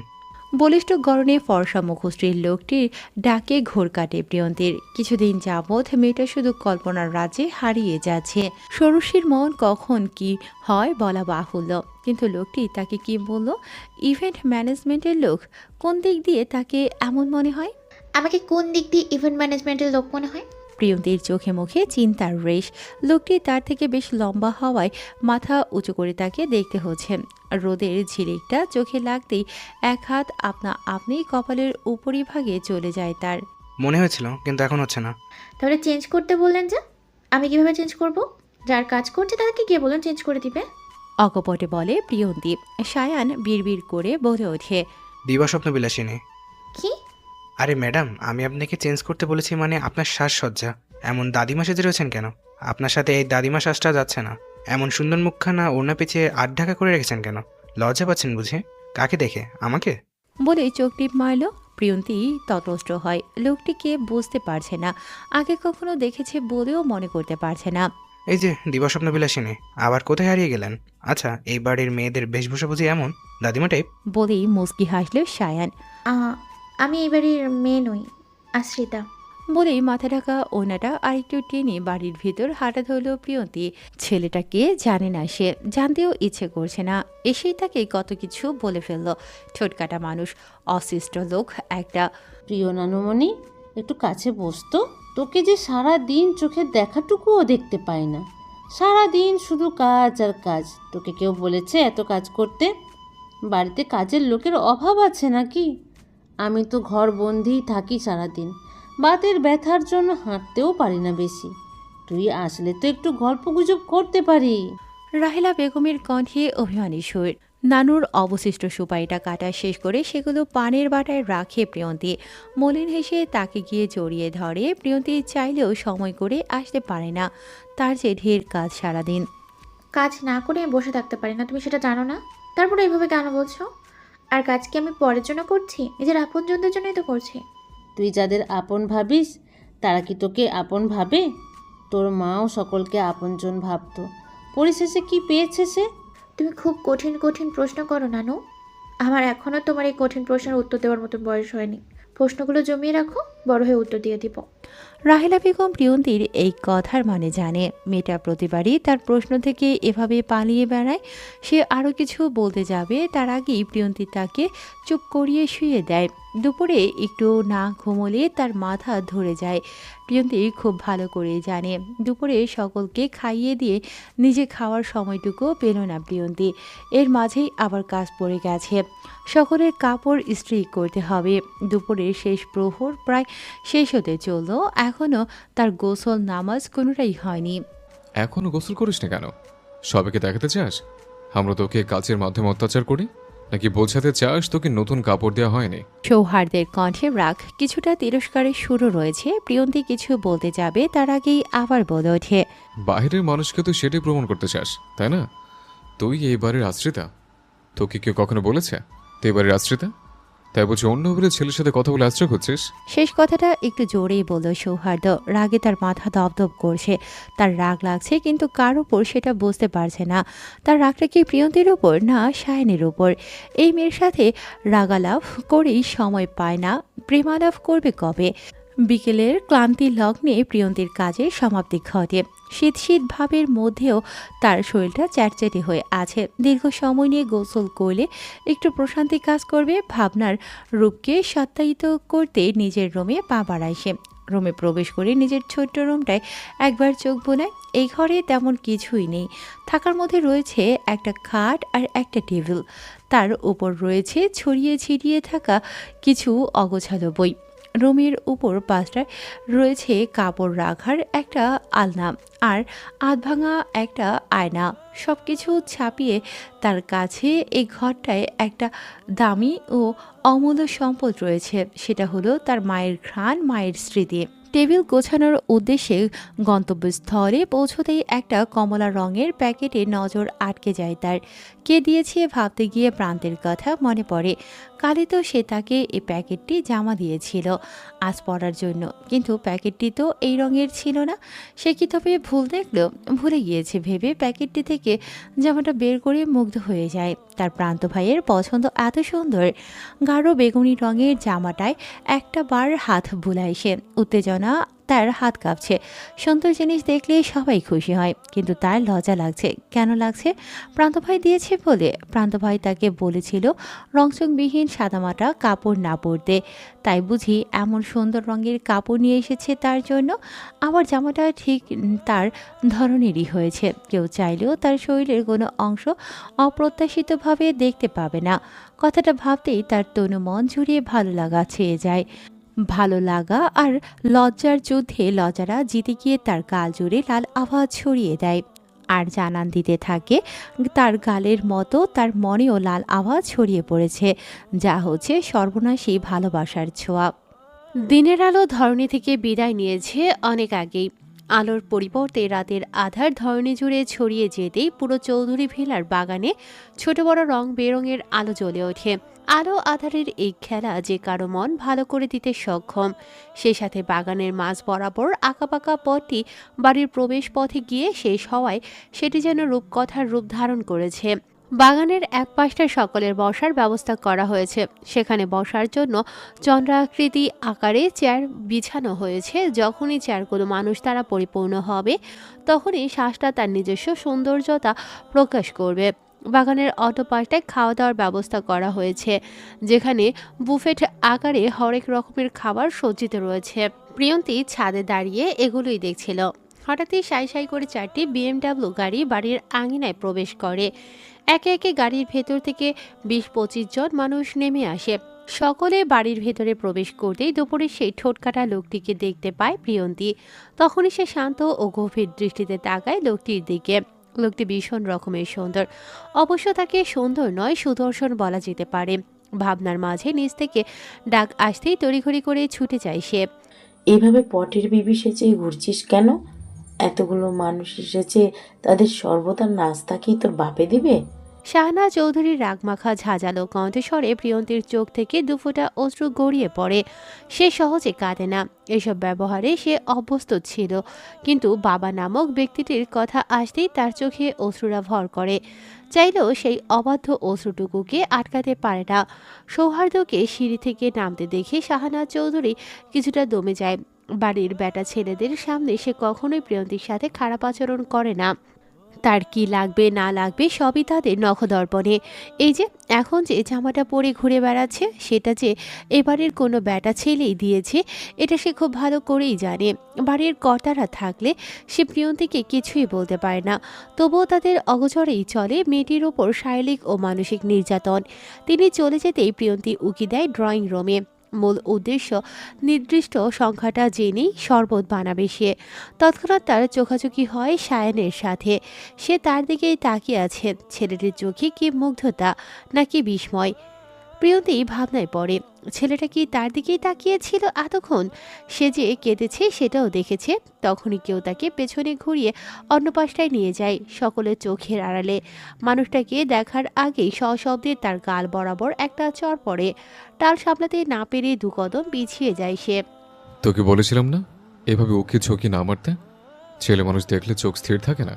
সৌহার্দের কথার তেজ কর্ণগহরে পৌঁছতেই চোখ তুলে তাকায় প্রিয়ন্তী। তার ফর্সা মুখশ্রীটা লাল হয়ে আছে। থাপ্পড়ের কারণে গালে আঙুলের ছাপ স্পষ্ট। কান্নার দরুন চোখ দুটো ভিজে রয়েছে। সৌহার্দ্য থমকায়, একবার চোখ বোলায় প্রিয়ন্তীর সর্বাঙ্গে। তার দেয়া জামাটাই পরেছে সে। মুখে কোনো প্রসাধনীর ছাপ নেই। গোলগাল মুখখানা ওড়না দ্বারা আবৃত।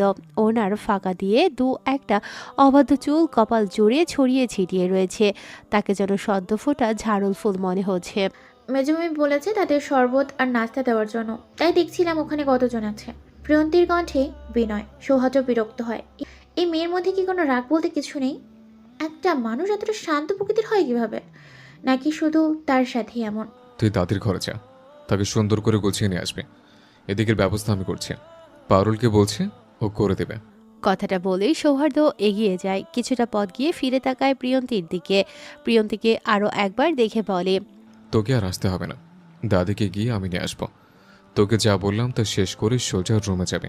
বাইরে কাজের নামে ঘুরঘুর করলে এবার দুটো চড় খাবি। প্রিয় নানু ভাই, তোকে কি মিষ্টি লাগছে। একটু কালি নিয়ে আয় তো, কানের পিছনে দিয়ে দি, কারো নজর লেগে যাবে। তুই ঠিক আমার মেয়েটার মতোই হয়েছিস, কিন্তু তোর ভাগ্যটা যেন তার মতো না হয়। বলে রাহেলা বেগমের হাসি হাসি মুখখানা মলিনতায় ভরে গেল। তার শুধু একটাই চিন্তা, তার এই অভাগী বোনটাকে একটা ভালো পাত্রস্থ করা, যে তাকে আগলে রাখবে, তার ব্যথায় ব্যথিত হবে, তাকে সুখের আঙিনায় রাখবে। এমন কেউ আদৌ আছে কিনা সে জানে না। আবার শুরু হয়ে গেল তোমার? এই জন্য তোমার কাছে আসে না। প্রিন্তির কথায় অভিযোগ। মুখটা কেমন বাচ্চাদের মতো ফুলিয়ে রেখেছে। রাহেলা বেগম মুচকি হাসে। মেয়েটা কি সুন্দর রাগ করে। তার রাগী মুখটা অসম্ভব কোমল, তাই তো মাঝে মধ্যে ইচ্ছে করে প্রিয়ন্তীকে রাগিয়ে দেন তিনি। প্রিয় নানু ভাই, একটা কথা বলবো? রাহেলা বেগমের চোখে মুখে দুষ্টুমি। বলো বলেই প্রিয়ন্তী তার নানুর কাঁধে মাথা রাখে। তোর বর তোর এই রাগী রাগী মুখটার প্রেমেই বারবার পড়বে। এমন তেজহীন কোমল রাগিনী প্রিয় আর কোথাও পাবে সে? তুমি কি তোমার নাতনিকে আশকারা দিচ্ছ নাকি পরামর্শ দিচ্ছ দাদি? সৌহার্দের প্রশ্নে প্রিয়ন্তী মাথা তুলে তাকায়। আশকারা দিতে চেও না, নয়তো দেখবে রাগি রাগি মুখ করে বরের দিনের শুরু আর শেষের 12টা বাজাবে। এবং পরামর্শ দাও কিভাবে রাগি রাগি মুখ করে বরের ভালোবাসা আদায় করে নিতে হয়। রাহেলা বেগম হেসে ফেলে। কি সুন্দর একটা কথা বলল তার গুরু গম্ভীর নাতিটা, কিন্তু কথাটা শুনিয়ে প্রিয়ন্তী সিটিয়ে যায়। সে এসব কথা শুনতে অভ্যস্ত নয়। লজ্জারা তার সর্বাঙ্গে ভর করে। এখন এইভাবে কুকড়ে যাচ্ছিস কেন? নিজের বরকে নিয়ে ভাবতে ভাবতে তো দিন দুনিয়া বলতে বসেছিস। সে কখন থেকে পাঠিয়েছে দাদিকে তৈরি করতে, আর তুই এখানে ঝিমুচ্ছিস। বাইরে সবাই দাদির জন্য অপেক্ষা করছে, আর তুই তার সাথে গল্প জুড়ে দিয়েছিস। বাগানে একে একে সকলে উপস্থিত হয়েছে প্রায় ঘণ্টাখানিক আগে, কিন্তু মিহিয়াপুর হবু বর রায়ান ফারাজি এখনও এসে পৌঁছয়নি। বিজনেস মিটিং এ আটকে গিয়েছে, সেজন্য সকলে এখন তারই অপেক্ষায়। আসরটাকে জমিয়ে রাখতে সকলে সিদ্ধান্ত নেয় গান গাওয়ার। প্রান্ত গিটার হাতে বাগানে প্রবেশ করে। সে টুকটাক গান গাইতে পারে। শখের বসে গিটারটি কিনেছিল 2 বছর আগে। গিটারে টুংটাং আওয়াজ তুলতেই বাগানের বড় বাতিগুলো নিভে যায়। নেভে নেবু আলোয় লাল নীল বাতির ঝলকানি ছড়িয়ে পড়ে চারপাশটায়। তুমি আমার নত সুখ, তুমি সুখের বেদনা। সব স্বপ্নের রং হয় না, তো বেদনার মতো নয় রং। হয়তো দু বাক্য নয়, সে তো ভালোবাসার কাব্য কয়। আমি কবি নই, তবু কাব্যের ভাষায় বলবো আজ মিউজিক ইন্টারমিশনের মাঝে সকলের হাততালি ও বাহবার সুরে পরিবেশ মুখরিত হয়ে ওঠে। সেই মুহূর্তে প্রিয়ন্তী জুস হাতে বাগানে প্রবেশ করে। তখনই সৌহার্দ্য উঠে গিয়ে গিটারটা নিজের হাতে তুলে নেয়। প্রান্ত সায় দিয়ে চলে যেতেই আলো অন্ধকারে গিটার হাতে সৌহার্দ্যর চোখ যায় প্রিয়ন্তীর ওপর। চোখজোড়া বন্ধ করে নেয় গভীর আবেশে। শুরু করে তার অনুভূতির প্রকাশের মাধ্যম। তুমি বললে আজ দুজনে নীল রঙা বৃষ্টিতে ভিজিব, রোদেলা দুপুরে একসাথে নতুন সুরে গান গাইব, শেষ বিকেলে ছায়ায় নীল আকাশের বুকে আমি লাল রঙা স্বপ্ন আঁকব। গান শেষ হওয়ার আগে কারো গালে সশব্দে চর পড়ার আওয়াজে ঘোর কাটে সকলের। সৌহার্দ্য চোখ মেলতেই দেখে প্রিয়ন্তী গালে হাত দিয়ে দাঁড়িয়ে আছে। ছোট লোকের বাচ্চা, তোর সাহস কি করে হয় আমার গায়ে জুস ফেলার? ফকির জাত, কোনোদিন দেখেছিস এমন জামা? না কখনো ছুঁয়েছিস? এখানে এসেছিস কেন? তোর মতো ছোট লোকেদের জায়গা এটা। ঋষার অপমানসূচক কথায় প্রিয়ন্তীর নিচু মাথাটা আরেকটু নিচু হয়ে যায়। সে তো এখানে আসতে চায়নি। মানুষের ভিড়ে তার অস্বস্তি হয়। বড় মামির আদেশেই এসেছে। মেহমানরা এভাবে বসে আছে, এই নিয়েই তার ভারী চিন্তা। তার মেয়ের এঙ্গেজমেন্ট বলে কথা। তাদের এক ফোঁটা অযত্ন সে সহ্য করবে না। মিটমিট করে জ্বলতে থাকা আলোয় প্রিয়ন্তী খুব ধীরে সুস্থে পা ফেলেছিল, কিন্তু প্রান্ত ভাইয়ের গানটায় সে থেমে যায়। মনে হচ্ছিল শব্দের চরণগুলো তাকে ঘিরেই লেখা। তার অনুভূতিগুলো যেন প্রান্ত ভাইয়ের কণ্ঠে ঝরছে। তখনই ঘটে আপত্তিকর একটা ঘটনা। তবে এখানে তার এক বিন্দুও দোষ ছিল না। গানের তালে তালে দুলতে গিয়েই প্রিয়ন্তীর সাথে ধাক্কা লাগে ঋষার। Behave your self. এসব কি ভাষা ব্যবহার রিসা? খুব বেয়াদব হয়েছ তুমি। নূর চৌধুরী গর্জে উঠল। মেয়েটাকে এখনো আদব কায়দা শেখাতে পারল না। নিজেকে ধাতস্থ করে বড় একটা দীর্ঘশ্বাস ফেললো প্রিয়ন্তীর অশ্রুমাখা মুখটা দেখে। তুমি কি ওর কোনো দোষ দেখতে পাচ্ছ না বাবা? আমার এত দামি জামাটা নষ্ট করে দিল। ওকে এক্ষুনি ক্ষমা চাইতে বলো। ঋষা চাইলে আরো কিছু বলতে বা করতে পারত, কিন্তু এতে তার মনের জ্বালা মিটবে না। তাই কায়দা করে মেয়েটাকে দিয়ে মাফ চাইয়ে নেবে। সে জানিয়ে প্রিয়ন্তীর আত্মসম্মান প্রখর। এতগুলো বাহিরের মানুষের সামনে তাকে অপমান করতে পারবে ভেবে সে ক্রূর হাসল। প্রিয়ন্তী সরি বলে চলে আসতে নিলে ঋষা তার হাত চেপে ধরে। চোখ দিয়ে ইশারায় নিজের পা দেখায়, যার মানে তাকে ঋষার পা ধরে ক্ষমা চাইতে হবে। প্রিয়ন্তী আশেপাশে উপস্থিত সকলের মুখের দিকে তাকায়। ততক্ষণে পুরো বাগান আলোকিত হয়ে গিয়েছে। সেই আলোয় রাহেলা বেগমের চোখে জল দেখে সে। হয়তো চোখের জল বিসর্জন দিয়ে প্রিয়ন্তীর অপমানে ভাগ বসাচ্ছে। মামাদের দিকে তাকিয়ে বুঝতে পারে তারা লজ্জায় মাথা নিচু করে রেখেছে। তারাও হয়তো চাচ্ছে না এখানে আর কথা বাড়ুক। এই অবস্থায় প্রিয়ন্তীর চোখ দুটো খুঁজছে তার প্রান্ত ভাইকে। সে কি তাকে এই অপমানের হাত থেকে রক্ষা করতে পারবে? কিন্তু তার চোখ দুটো তার প্রান্ত ভাইকে খুঁজে পায় না। সহসাই তার চোখে অসহায়ত্ব ভর করে। প্রান্তের পরিবর্তে দূরে দাঁড়িয়ে থাকা সৌহার্দ্যকে দেখতে পায়, যার মুখের আদলে কোনো প্রতিক্রিয়া নেই। অবশ্য এতে তার কিছু যায় আসে না। যাদের কাছে তার চাহিদা নেই, তাদের কাছে তার অস্তিত্বও নেই, সেটা সে জানে। এই যে ম্যাডাম, সুইমিং পুলের পানি কি কমে গিয়েছে? এবার কি পানি ভরার দায়িত্ব পেয়েছেন? তাই বুঝি চোখে জলে পানি ভরছেন? কি বুদ্ধিমতী মেয়ে, ভেরি ইন্টারেস্টিং। আপনার তো মঙ্গল গ্রহে থাকার দরকার। ওখানে তরল পানির বড্ড অভাব। আমি ভাবছি ওখানটায় একটা জমি কিনবো, ঘর বাঁধবো বউয়ের সাথে। আপনি কি আমার এইটুকু উপকার করবেন? প্রিয়ন্তী চোখ তুলে তাকায়। একটু আগেই অপমানিত অপদস্থ হয়ে বাড়ির এদিকটায় চলে এসেছিল। এদিকটা কিছুটা অন্ধকার থাকায় তেমন কেউ আসে না। কিন্তু এই লোকটি এসেছে কেন? খারাপ কোনো মতলবে? দিবাস্বপ্ন বিলাসিনী। ক্ষীণ শব্দে প্রিয়ন্তী সম্বিত ফিরে পায়। লোকটি কি বলল স্পষ্ট শুনতে পায়নি সে। লোকটি কি তার উপর নজর রাখছে, নাকি তার প্রতি কৌতূহলী হচ্ছে? নিজের মনে তৈরিকৃত প্রশ্নগুলোর উত্তর পেতে হাঁসফাঁস করতে থাকে। অচেনা লোকের সাথে কথা বলতে শিখেনি সে, নয়তো এখনই জিজ্ঞেস করতো কি চাই, বিরক্ত করছেন কেন। লোকটা কি চাই জানতে হবে, বারবার বিরক্ত করছে খুব। মনস্থির করে বুক ভরা সাহস নিয়ে প্রশ্ন করতে উদ্যত হতেই অপর পাশের ব্যক্তিটির কথা কানে ভাসে।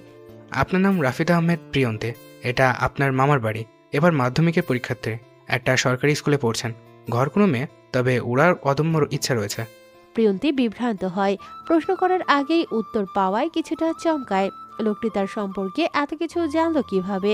তাহলে কি লোকটির তার উপর নজর, কৌতূহল দুটোই আছে? নিজের সাথে কথা না বলে আমার সাথে একটু কথা বলুন ম্যাডাম। এই অধম একটু পরে এই বাড়ি ত্যাগ করিবে, চাহিলেও আর আপনার সহিত কথা বলিতে পারবে না। শায়নের কথায় মশকরা স্পষ্ট। প্রিয়ন্তী ততস্থ হয়, কাট কাট কণ্ঠে জিজ্ঞেস করে, আপনি কি আমার সাথে মশকরা করছেন? আপনার কি মনে হয় মস্করা করছে? মস্করা করছি না ভেবে প্রেম করছি সেটা তো ভাবতে পারতেন ম্যাডাম। বলেই চোখ টিপল শায়ান। প্রিয়ন্তী ঠিকই বলেছিল, তাকে অশিষ্ট লোক।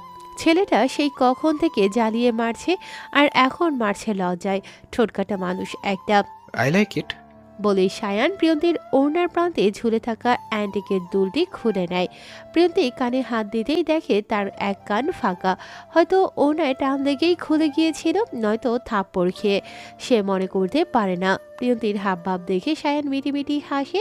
হাতে থাকা বাইকের চাবিটায় দুলের ঝুমকো আটকায়। ভাবখানা এমন যেন নিজের বউয়ের সম্পত্তি দখল করতে পেরেছে। মাত্রই বাইরে থেকে এসেছি ম্যাডাম, ভাইয়াকে আনতে গিয়েছিলাম। ভাইয়া চলে আসলেও আমি আসতে পারিনি। এই বাটা সারাদিন হারায়। চাবি দুলে বন্দি, আর আমি দুলের মালিক। বলেই চোখ টিপে চলে যায় শায়ান। প্রিয়ন্তীর চোখ বড় বড় করে তাকায়। লোকটি ঠোঁট কাটা সেটা জানতো, কিন্তু হাত সাফাইতেও যে দক্ষতা আছে সেটা জানতো না। কি সুন্দর আজগুবি কথা বলে তার দুলটাকে নিয়ে গেল। বাড়ির অনুষ্ঠান শেষ হয়েছে ঘন্টা দুয়েক আগে। মিহিয়াপুর বিয়ের তারিখটা খুব কাছেই ফেলা হয়েছে। মাত্র 15 দিন বাকি। রায়ানের দাদির জন্যই এত তাড়াহুড়ো। প্রিয়ন্তীর এই দিনগুলো খুব ব্যস্ততায় কাটবে। সামনেই এসএসসি পরীক্ষা, তাই দিনের বেলা ব্যস্ততায় কাটিয়ে রাতে পড়াশোনা করতে হবে তার। রাত প্রায় 12টা বাজতে চলল। প্রিয়ন্তীর এখনও কাজ শেষ হয়নি। পারুল বলেছিল তাকে সাহায্য করবে, কিন্তু প্রিয়ন্তী দেয়নি। মেয়েটা এমনিতেই সারাদিন নিঃশ্বাস ফেলার সময়টুকু পায়নি। বাড়ির বাকি কাজের লোকেরা সন্ধ্যায় নিজেদের বাড়ি চলে গিয়েছে, তাই এখন সকল কাজ তাকে একাই করতে হচ্ছে। পুরো বাড়ি জুড়ে অন্ধকার ছড়িয়ে আছে। আশপাশটায় চোখ বুলিয়ে প্রিয়ন্তী রওনা দেয় তার ঘরের উদ্দেশ্যে। শরীরটা বড্ড ক্লান্ত লাগছে, একটু ঘুমোনো দরকার এখন। তোকে বলেছিলাম রুমে থাকতে, বাইরে গেলি কেন? বাড়িতে কি কাছের লোক নেই জুস সার্ভ করার জন্য, নাকি তুই এ বাড়ির কাছের লোক? প্রিয়ন্তীর পা দুটো থেমে যায়। অন্ধকারে ভয় লাগছে তার। পুরো ছাদটা জুড়েই অন্ধকার। এখানে কেউ থাকতে পারে ভেবেই আত্মা কেঁপে উঠল। আলোর খোঁজ করতেই ছাদের অন্যপাশে থাকা ছাউনির বাতি জ্বলে ওঠে। বিদ্যুৎ না থাকায় ছাদটা অন্ধকার ছিল। আলোর রোশনির মাঝে সামনে তাকাতেই সৌহার্দের প্রশস্ত পিঠ তার চোখে ভেসে ওঠে। তার আশেপাশে অসংখ্য সিগারেটের পোড়া অংশ পড়ে আছে। এতক্ষণ কি সে এগুলোই খাচ্ছিল? তাহলে কি কাল রাতেও সে এখানে এসেছিল? কি হলো, উত্তর দিচ্ছিস না কেন? অন্য ছেলেদের সাথে তো ঠিকই ফটার ফটার করিস, আমার সামনে আসলে যত ঢং। সৌহার্দের চোখজোড়া অসম্ভব লাল হয়ে আছে। সে নিজেকে কন্ট্রোল করতে গিয়েও বারবার ব্যর্থ হচ্ছে। সবকিছু কেমন তালগোল পাকিয়ে যাচ্ছে। প্রিয়ন্তী আর শায়ানের পুলের পাশের দৃশ্যটা যেন কিছুতেই ভুলতে পারছে না। ঋষার প্রিয়ন্তীকে অপমান, শায়ানের প্রিয়ন্তীর প্রতি কৌতূহলতা, দুটোই পীড়া দিচ্ছে তাকে। পুরো ছাদ জুড়ে ছড়িয়ে আছে নিস্তব্ধতা। রাত যেন সকল কোলাহল থামিয়ে দিয়েছে, তবে থামাতে পারেনি প্রিয়ন্তীর কষ্ট। সেটা যেন রাত হলেই তরতর করে বেড়ে যায়।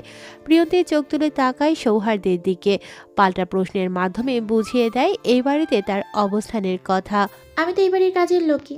বাড়ির কাজের লোককে কি ঘরে বসে থাকা মানায় সৌহার্দ্র ভাই? সৌহার্দ্য ভ্রু কুঁচকায়, শান্ত শীতল কণ্ঠে জিজ্ঞেস করে, তুই বাড়ির কাজের লোক কবে থেকে?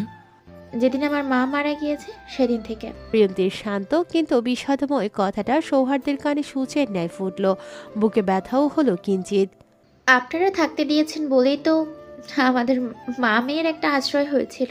মা তো মরে গিয়ে বেঁচে গিয়েছে, শুধু আমাকে রাস্তার মেয়ে থেকে কাজের মেয়ে হওয়ার সুযোগ করে দিয়ে গিয়েছে। প্রিয়ন্তীর কথায় কষ্টের ছাপ স্পষ্ট। সৌহার্দ্য অতীতে ফিরে যায়। মনে পড়ে সেই দিনটার কথা, যেদিন প্রিয়ন্তী প্রথমবার তাদের বাড়ি এসেছিল। এক উত্তপ্ত দুপুরে স্কুলে মারামারি করার কারণে তার নামে চৌধুরী ভিলার বাগানটায় সালিশ বসানো হয়েছিল। বয়সটাই এমন ছিল। কারো কটু কথা কানে আসলে নব কৈশোরে পদার্পণ করা সৌহার্দের রক্ত গরম হয়ে যেত। সালিশের এক পর্যায়ে বাবা তাকে মারতে লাঠির খোঁজ করতেই একটা বাচ্চা মেয়ে লাঠি এগিয়ে দেয়। বয়স কতই বা হবে, 5 অথবা 6। টকটকে লাল ফ্রকে কাজ সমান বাদামি চুলগুলোয় লাল সাদা ক্লিপ ছড়িয়ে ছিটিয়ে থাকা মেয়েটিকে তার কাছে বড্ড নির্দয় মনে হয়েছিল। এই মেয়ে, কে তুমি? কার সাথে এসেছো এখানে? তোমার বাবা মা কোথায়? নওশাদ চৌধুরী চিন্তিত হয়ে পড়লেন। একে তো নিজের ছেলেকে সামলাতে হিমশিম খাচ্ছেন, এখন আবার এই মেয়ে কোত্থেকে এলো। প্রিয়ন্তী হাত উঁচু করে বাড়ির গেটটার দিকে তাক করতেই উপস্থিত সকলের নজর যায় সেদিকে। নওশাদ চৌধুরী চমকিত হন। এতগুলো বছর পর তার বোন এসেছে। এই পরি বাচ্চাটা কি তার বোনেরই মেয়ে? পুরো বাড়ি জুড়ে খবর ছড়িয়ে পড়ে এবাড়ির একমাত্র মেয়ে প্রেরণা চৌধুরী এসেছে। তবে তার পদবিটা এখন পরিবর্তন হয়েছে, এখন সে প্রেরণা আহমেদ। কেন এমনটা করলি পেরু? আমাকে একবার বলতে পারতিস তুই রেদওয়ানকে ভালোবাসিস, আমি নিজে তোর বিয়ে ভেঙে দিতাম, নিজে দাঁড়িয়ে থেকে তোদের বিয়েটা দিতাম। নওশাদ চৌধুরীর কণ্ঠে বিষণ্ণতা। একমাত্র বোনকে নিয়ে তাদের কত আশা ছিল। মাধ্যমিক পড়া অবস্থায় তার বন্ধু রেদওয়ানকে এনেছিল তার বোনকে পড়ানোর জন্য, কিন্তু পরবর্তীতে এমন কিছু ঘটতে পারে সেটা খোঁড়াখড়ে ভাবতে পারেনি। প্রেরণা আহমেদ মাথা নিচু করে দাঁড়িয়ে আছে বাড়ির সকলের সামনে। এছাড়া আর কি বা করতে পারবে সে যা করেছে সেটা ক্ষমার অযোগ্য। অষ্টাদশীর মন ছিল তখন, ভালো খারাপের হিতাহিত জ্ঞান ছিল না। ভালোবেসেই পালিয়ে গিয়ে বিয়ে করেছিল রেদওয়ানকে। তার অর্থ সম্পদ আছে কি নেই কিছুই দেখেনি। বিয়ের পর অভাবেই সংসার কাটিয়েছিল তাদের, কিন্তু সেই অভাবের সংসারে ভালোবাসার অভাব ছিল না কখনোই। একটা সময় সে মা হলো, চাঁদের মতো একটা মেয়েকে জন্ম দিল। স্বামী সন্তান নিয়ে খুব সুখে দিন কাটছিল তার। অভাবটাকে অভাব বলে মনে হতো না, কিন্তু হঠাৎ করেই তাদের দিন ঘুরে গেল। যে বাজারে চাকরি পাওয়া অসম্ভব, চাকরি পেলেও বছরের পর বছর সংগ্রাম করে টিকে থাকতে হতো, সেখানে এক বছরের মাথায় প্রিয়ন্তীর বাবার প্রমোশনে ম্যানেজারের পদে পদোন্নতি হয়। এরপর থেকে তাদের টাকার অভাব কখনোই ছুঁতে পারেনি, কিন্তু প্রেরণাকে ভালোবাসার অভাব ঠিকই ছুঁয়েছিল। স্বামীর রাত করে বাড়ি ফেরা, হুটহাট অফিসের কাজে দেশের বাহিরে চলে যাওয়া, তাকে সময় না দেয়া যেন নিত্যদিনের রুটিন হয়ে দাঁড়িয়েছিল। ভালোবাসার কাঙাল মেয়েটি ভালোবাসার অভাবে হাঁসফাঁস করতে লাগলো। একদিন তার সকল ত্যাগ, সকল বিশ্বাসকে মিথ্যে করে দিয়ে তার হাতে ডিভোর্স পেপার ধরিয়ে দিল তার শেষ আশ্রয়স্থল নামক ব্যক্তিটি। সেদিন শুধু স্তব্ধ হয়ে শুনছিল তার স্বামী নামক আসামির কথা, তার স্বপ্নের কারিগরি হয়ে তার অস্তিত্বকে মিটিয়ে দেয়া লোকটির কথা। অফিসের বসের মেয়ের সাথেই নাকি তার সম্পর্ক 3 বছরের। সে এখন অন্তঃসত্ত্বা, তাকে বিয়ে করে আমেরিকা চলে যাবে, সেখানেই তাদের সন্তানের জন্ম দেবে, বাকিটা জীবন হয়তো সেখানেই কাটাবে। প্রেরণা মলিন হাসে। কি বোকা সে! 3টা বছর তাকে ধোকা দেয়া হলো, অথচ সে টেরই পায়নি। তার কি কষ্ট হচ্ছে? চিৎকার করে কি একটু কাঁদবে সে? কিন্তু কার বুকে কাঁদবে? যার বুকে কাঁদতো, যার সাথে কেঁদে কেটে নাক মুছত, দুটোতেই তো অন্যজনের ঘ্রাণ। প্রেরণা স্থির হয়, ছোট্ট মেয়েটার ঘুমন্ত মুখটার দিকে তাকায় একবার। সে স্বামী হারানোর সাথে সাথে তার মেয়েটাও বাবার ছায়া হারালো। বুকে চাপা আর্তনাদ নিয়ে ডিভোর্স পেপারটায় সই করে দেয়। রাতটুকু এই বাড়িতেই থাকায় সময় চেয়ে নেয় তার কিছুক্ষণ আগে ত্যাগ করা স্বামীর থেকে। সারা রাত ঘুমোয়নি প্রেরণা। আজ তার বড্ড একা একা লাগছে। ভোর হতেই বিছানা থেকে নেমে ছাদে গিয়ে পৌঁছায়। টিনের ঘর থেকে পাকা বাড়িতে এসেছিল 3 বছর আগে। তখনই হয়তো ওই বাড়িতে ভালোবাসাটুকু রেখে এসেছিল। পুনরায় ভালোবাসার ছোঁয়া পেতে ছুটে যায় স্টোর রুমে, যেখানে রাখা আছে তার সুখ দুঃখের লাল নীল অস্তিত্ব। তার অভাবের সংসার ধুলোমাখা একটি চটের বস্তা কুড়িয়ে নেয়। সেখানে ছিল নবদম্পতির অভাবের সংসারের বাসন কোসন। সে হাতরে দুটো থালা বের করলো। কিছুক্ষণ চেয়ে দেখলো থালা দুটো, হয়তো সেখানে ফুটে উঠেছে তাদের ভালোবাসা সাজানো সংসারের দৃশ্য। দীর্ঘ সময় স্টোর রুমে কাটিয়ে রুমে আসে সে। আলমারি খুলে হাতরে বের করে তার বিয়ের শাড়ি। লাল খয়েরি রঙের তাঁতের শাড়িটি তাকে রেদওয়ান কিনে দিয়েছিল বিয়ের দিন। দাম কত জানি ছিল, 500 নাকি 700, মনে করতে পারছে না সে। মনে করবেই বা কী করে? শাড়িটা যখন কিনেছিল রেদওয়ান শুধু তার রূপের বর্ণনাই দিচ্ছিল, সে তো শুধু লজ্জায় লাল হতে ব্যস্ত ছিল। হাই, দিনগুলো কত সুন্দরী না ছিল। শাড়িটা হাতে নিয়ে চলে যায় ওয়াশরুমে, বিয়ের দিনের ন্যায় নিজেকে সাজিয়ে তুলে নববধূর রূপে। সকাল হতেই বেরিয়ে পড়ে ছোট্ট মেয়েটির হাত ধরে। মেয়েকে নিয়ে দীর্ঘ 7 ঘন্টার রাস্তায় কাটিয়েছিল সে। ছোট্ট মেয়েটি বারবার প্রশ্নে জর্জরিত করছিল তাকে, ক্ষুধার জ্বালায় কান্নাও করেছিল ক্ষণে ক্ষণে। উপায়ন্তর না পেয়ে ছুটে আসে বাবার বাড়ি। মেয়েটার জন্য একটা আশ্রয় যে বড্ড প্রয়োজন, কিন্তু এখন কি করবে সে? যদি কেউ তাকে ক্ষমা না করে, আশ্রয় না দেয়, তাহলে কোথায় যাবে ছোট্ট মেয়েটিকে নিয়ে? তুই এক্ষুনি এই বাড়ি থেকে বেরিয়ে যা। তোর জন্য আমাদের মান সম্মান সব শেষ হয়ে গিয়েছে। যেখানে আমাদের পরিবারের নামডাক চারদিকে ছড়িয়েছিল, সেখানে আমরা এখন রাস্তায় বেরোতে পারি না। 7 বছর হয়ে গেল, এখনো কিছুই পরিবর্তন হয়নি। প্রথম দিনের মতো এখনো সকলে সিসি করে। তুই যেদিন বাড়ি থেকে পালিয়ে গিয়েছিস, সেদিন থেকেই তুই আমাদের কাছে মৃত। চৌধুরীর কণ্ঠে ঝাঁজ। তার ভাইগুলো বড্ড পাথর মনের। একটুখানি জায়গা কি সে এ বাড়িতে পাবে না? প্রেরণার ছোটে, একবার এই ভাই তো আরেকবার ওই ভাই। সকলের পায়ে পড়ে তাকে একটু জায়গা দেওয়ার জন্য, তার মেয়েটাকে আশ্রয় দেওয়ার জন্য, কিন্তু কেউ মুখ ফিরে তাকায় না। প্রিয়ন্তী শুধু ফ্যাল করে চেয়েই থাকে। তার ছোট্ট মাথায় কিছুই ঢুকছে না, কিন্তু মনে ব্যথা লাগছে খুব।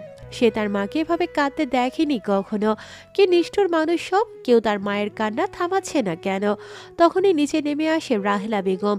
মেয়ের আকুতি মিনতি সে আর সহ্য করতে পারছে না। তার মেয়ে অপরাধী, কিন্তু পাপী নয়। পাপের ক্ষমা না থাকলেও অপরাধের ক্ষমা আছে। তুই এখানেই থাকবি? তোর এই বাড়িতে জায়গা না হলে আমিও এই বাড়িতে থাকবো না। তোর বাপে একটা ভিটে লিখে দিয়েছিল আমার নামে। চল আমরা গিয়ে ওখানেই থাকবো, দরকার হলে ভিক্ষে করে খাওয়াবো তোকে। রাহেলা বেগমের কথায় উপস্থিত সকলে নড়ে চড়ে ওঠে। বাবাকে হারিয়েছে বছর খানেক আগেই, কিন্তু মাকে হারাতে চায় না। তাই উপায়ন্তর না পেয়ে প্রেরণার জায়গা হয় এই বাড়িতে, ছাদের সেই ছোট্ট ছেলে কোঠায়। এই মেয়ে, তোর নাম কি রে? বাড়িতে এসে আমায় মার খাওয়ানোর জন্য সরঞ্জাম করেছিস? সৌহার্দের কথায় প্রিয়ন্তী চোখ তুলে তাকায়। সে এতক্ষণে নিচু হয়ে কাঠ কুড়োচ্ছিল, যার দরুন তার ছোট্ট ছোট্ট হাত থেকে কাঠের টুকরোগুলো পড়ে গিয়েছে। সেগুলো কুড়াচ্ছিল রান্না করার জন্য, কারণ তার মা গত 3 দিন যাবৎ কিচ্ছু খায়নি।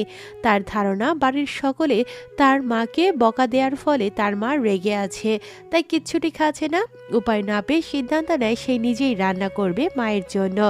আমার নাম রাফিদা আহমেদ প্রিয়ন্তী। সবাই আমাকে প্রিয় বলেই ডাকে, তুমি আমাকে প্রিয় বলেই রেখো ভাইয়া। সৌহার্দ্য ভ্রু কুঁচকায়। একবার চোখ বুলায় বাচ্চা মেয়েটির ফর্সা মুখখানায়। গরমের তাপে গাল দুটো রক্তিম বর্ণ ধারণ করেছে, কপালে বিন্দু বিন্দু ঘাম জমেছে। তোর নাম যতই প্রিয় হোক না কেন, তুই কখনো আমার প্রিয় হতে পারবি না, বুঝছিস? তুই আমার জাত শত্রু, আমার বাপেরও জাত শত্রু, তোর বাপেরও জাত শত্রু। বলে প্রিয়ন্তীর কপালের ঘামটুকু নিজের পাঞ্জাবির হাতা দিয়ে মুছিয়ে দেয়। তারপর হনহনিয়ে বাড়ির বাহিরে চলে যায়।